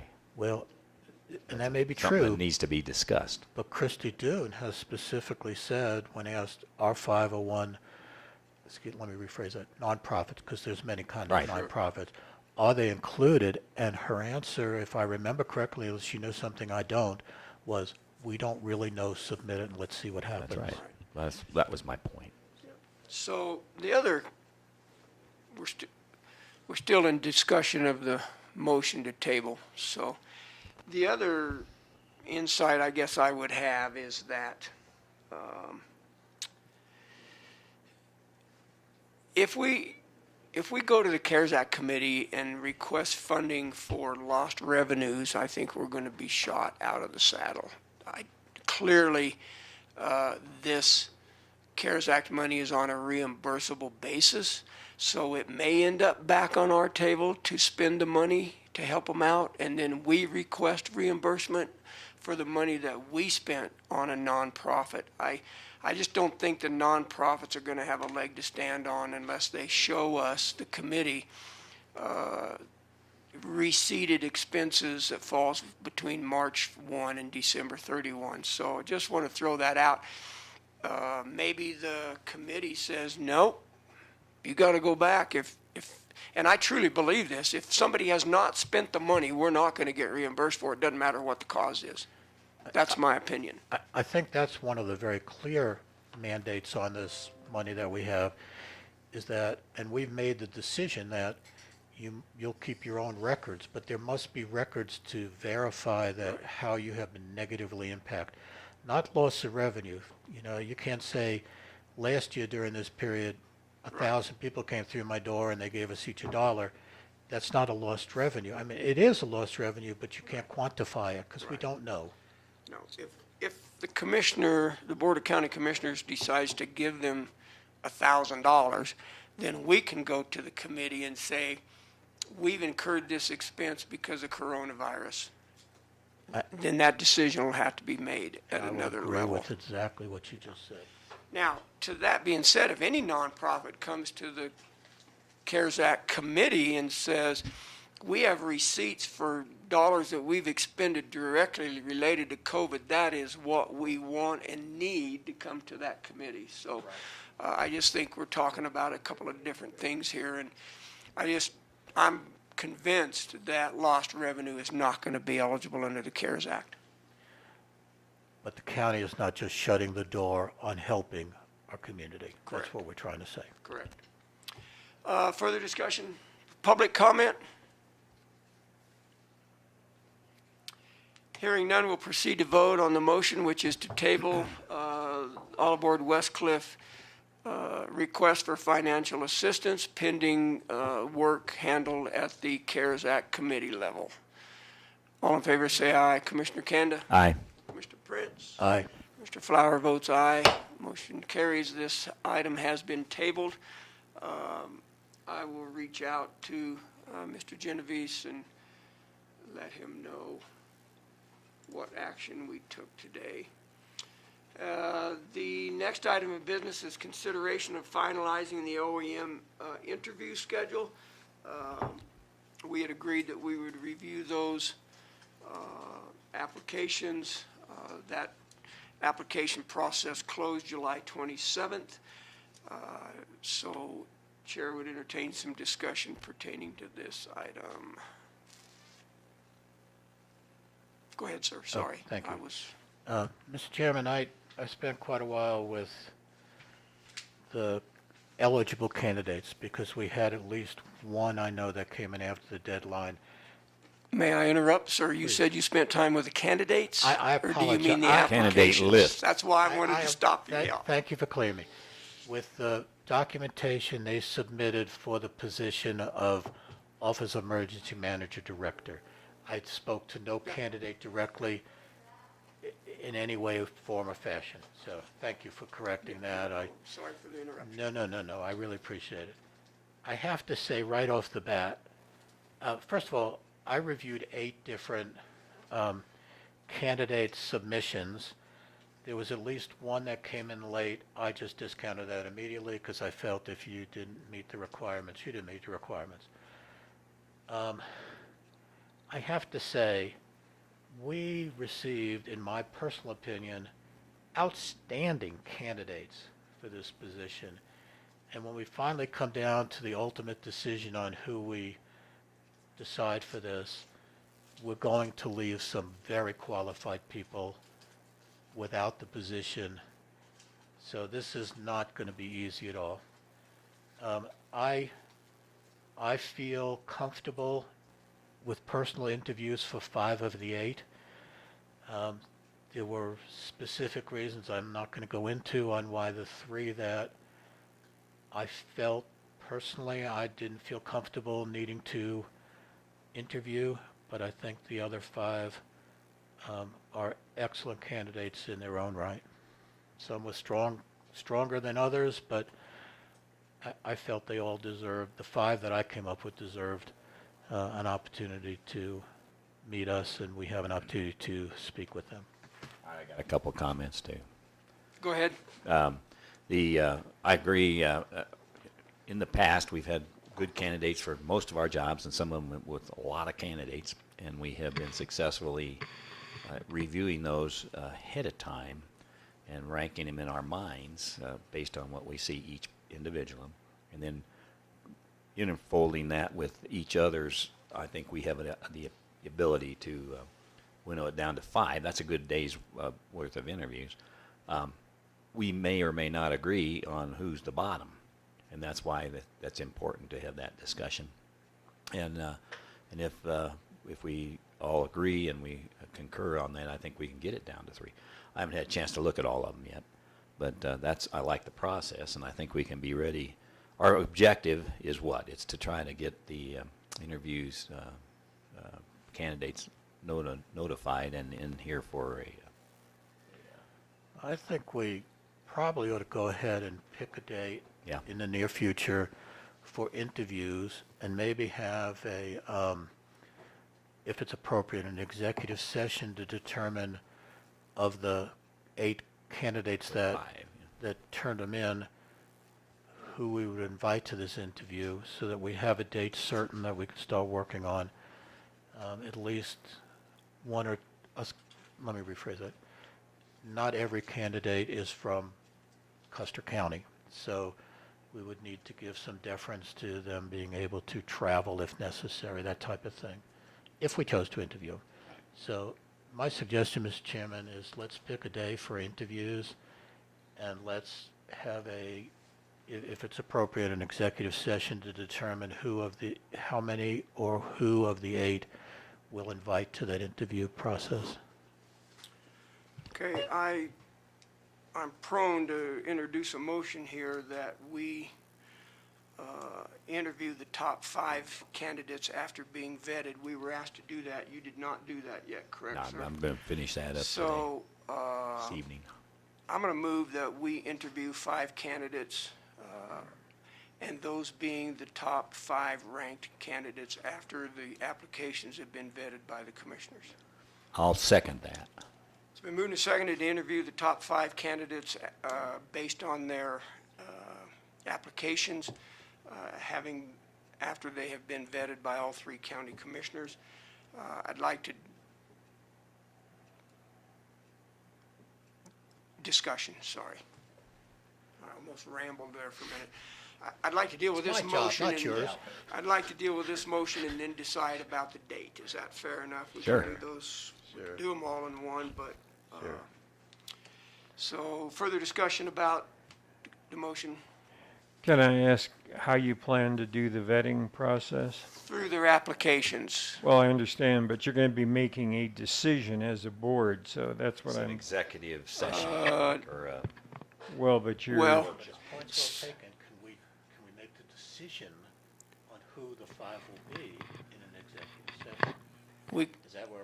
Well, I didn't know that you were talking about an executive session at all. I thought you were talking about just scoring them individually and. that's correct. The process would be for us to vet those, rank those, turn those rankings into Donna Javi. Then she will come back and report to us what the 5 top ranks So were. the 3 of Then we you can will not decide be that. meeting No, together to. all right. individually. All right, Yeah. that's fine. Then we can decide in a meeting to accept those top 5 candidates as our interviewees. Okay. That's reasonable. No, we do not meet That's right. together. We were supposed to have done that by today individually. Further discussion? Public comment? Hearing none, we'll proceed to vote. All in favor of selecting the top 5 candidates based on their applications to interview, say aye. Commissioner Kanda? Aye. Mr. Prince? Aye. Commissioner Flower votes aye. Motion carries. A date, gentlemen? Well, I'll have my top 5 or top 8 ranked by this 3 or 4 o'clock this afternoon. We ought to be able to do it soon. Throw a date out. How about either the Friday the 14th or Friday the 21st? Just throwing those out. Say those August 14th. Unavailable. Okay, both of them. 14th. Okay. That's fine. That's why we're doing this. Maybe Monday the 17th, or you tell me. How long will it take us? We could have the 5 candidates. Donna could potentially have that this afternoon if Bill does his ranking, correct? Yeah, I'll be done. Yeah, okay. So is 2 weeks enough time to set up the interviews, or do you want, we could do it on the 7th. We could do it a week from today if you choose, assuming you're available, of course. The 10th looks good for me. 17th is good, the 21st is good. I don't know if we want to do it on a Monday. Is that all right? Doesn't matter to me. I have I'm no- here. So, I have no issue with Monday. so why don't we how about the- shoot some dates? All right, I would suggest, because this is so important, and we're entering into fire season very soon, the sooner the better for me, I think for the county, not for me. But how about, I'll just toss out August 10th. Secondary date?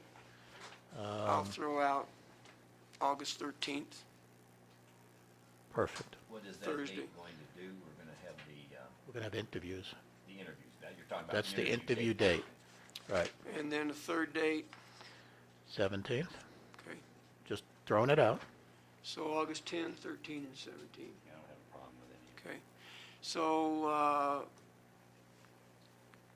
do we feel like we need a motion, or do we just want to suggest these dates to Miss Donna and let her set it up?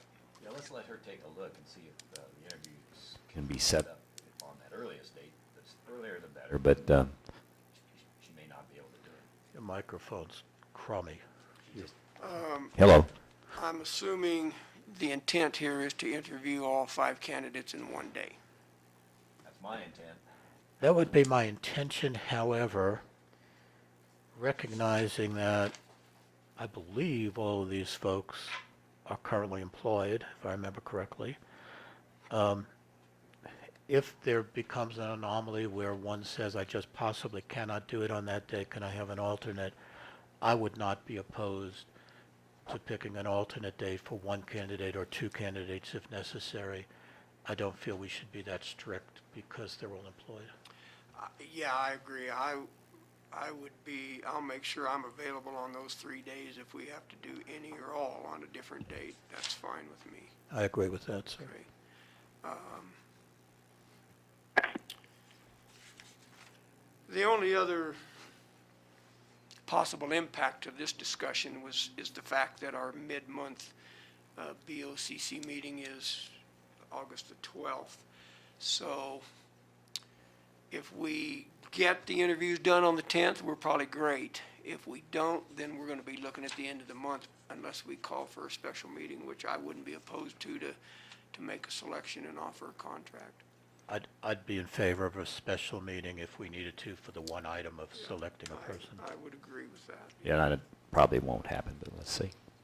We'll find out. Okay, so we will recommend to Miss Donna August the 10th, August the 13th, and August the 17th as possible dates to conduct interviews for the emergency manager position. And for the record, this would be a closed workshop again.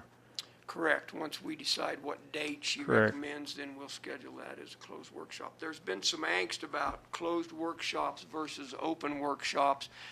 As I've indicated to folks that have asked me about that, a workshop is not a meeting. It's an opportunity for the commissioners to meet and work. Doesn't have to be open to the public. Would you concur with that, counsel? I agree. As a routine matter, the workshops have been open, but for something like this, which requires or involves confidential information, then it's certainly acceptable to close the workshop. That being said, commissioners, do you have a feel about the need of anyone else other than the 3 of us being involved in that process? And Miss Donna, of course.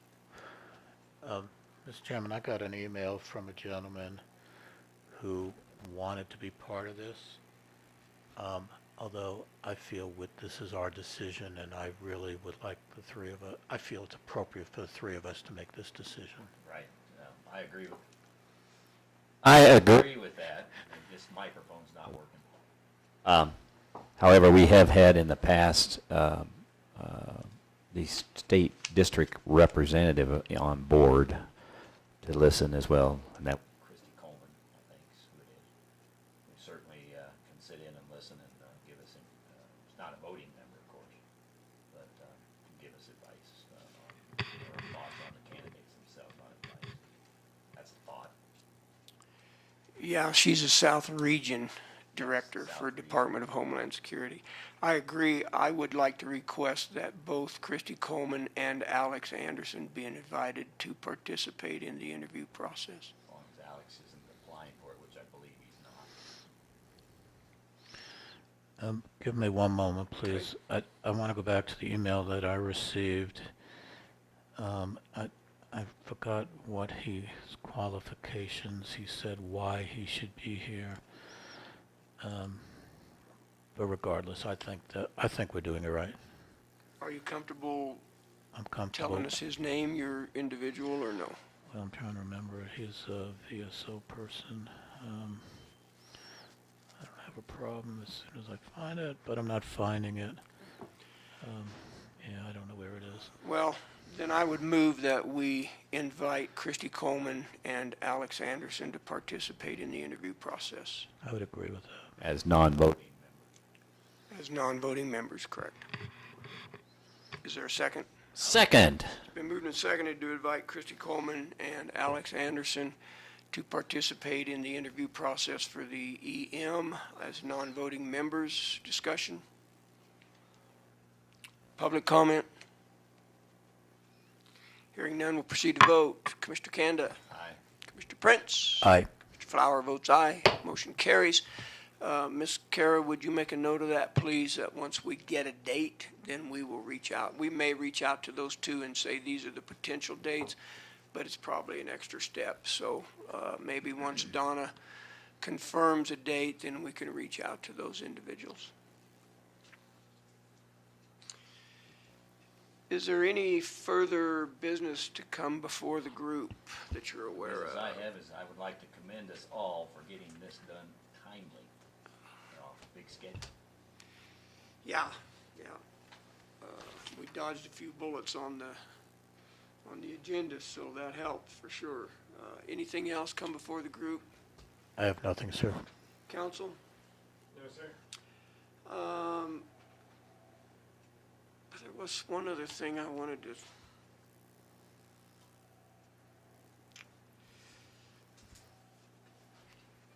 The Planning and Zoning Commission is meeting to review and revise the zoning regulations.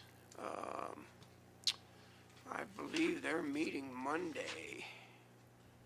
Yeah, they're meeting Monday afternoon. So I think one of the things they're going to be considering, we'll have to wait and see, but I think it is, and that's language in the zoning regs pertaining to short-term rentals. So I would encourage us as commissioners to do some research on that. It's going to end up on our desk. I think we need to be informed and educated about the issues surrounding short-term rentals and the impact on our county. I've had several emails with people expressing their opinions about short-term rentals, so just I think we need to be aware that's going to be on the horizon for us. It's going to be a very hot topic. I've been bombarded with information at the town and at the county level. Okay. Anything else come before the group? No, sir. Public comment? Yes, I have one comment. This is Tracy Ballard. Go I ahead. just want to say, yes, I just wanted to say that there are 3 publications in this county, and the Valley Beat has a very good readership. And I would like to offer to print any advertisements or announcements that the county has free of charge. I have done a couple in the past as well and have not charged the county for that. But I don't want my readers to miss out if they do not read the Tribune or have the ability to peruse the county website to be able to have that information. Thank you. Thank you for your offer. We appreciate that. I appreciate it also, Tracy.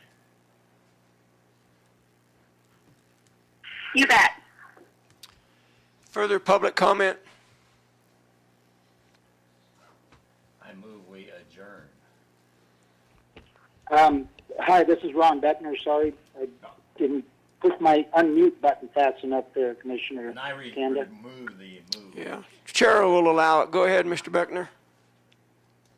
Thank you. I'm just going to go back to the CARES conversation, and I just want to be clear. You guys are going to be looking at only reimbursement, not revenues lost. So somebody like the Jones Theater, who was not able to open due to COVID-19, they are going to get pretty much zero consideration of revenues lost. Is that correct? Well, as I believe the other commissioners understand now, today, that is correct. We can make a determination as a committee. There's 5 of us on that committee. We can make a determination whether or not to submit an expense for reimbursement through DOLA. DOLA will have the final say-so. But in order for that reimbursement request to be considered, it has to be on a reimbursed basis. That money has to have already been expended. So that's why I firmly believe lost revenue is not going to be a reimbursable item, because there has not been any expense incurred or tied to that lost revenue. If they, let's say for example, you brought up the theater, if they spent $4,000 on advertising for their whole summer season and that didn't happen because of coronavirus, I personally would submit that in a heartbeat, because that was an expense, and it was an expense incurred because of the coronavirus. So to answer your question, Ron, I believe anyway, as a member of that committee, that yes, I know it's a reimbursable. There's no question about that. I don't believe lost revenue is going to work as a reimbursable incurred expense. I hate to say that, but that's what I believe. Commissioners, other comments? I was just going to say, I think that's where your largest impact on, folks just like the Jones Theater is going to have. I mean, there's Shakespeare in the Park, everything was shot in the head. So, okay, well, thank you. Here's my comment he asked for other. Let me have a mic. Go ahead, Commissioner Kanda. Okay, thanks. Ron, here's my impression too. All businesses, and the Jones Theater is a good example, it's a business, that are impacted are eligible for expenses, to me. And I don't know, there's criteria, whether it's wages lost or it could be income lost, that's debatable. But there are expenses. Jones Theater had to maintain the heating system in there and keep it from freezing. Whatever is going on, there are probably eligible expenses. So we just need to take those on a case-by-case basis as we go through this and submit things. As Tom pointed out, there are either reimbursable and some may not be. So it's kind of a risk to spend the money and then and not get reimbursed. So we got to be careful how we go through that process. I agree. Okay. I just wanted to be clear. Thank you. You're welcome. Further comment from the public?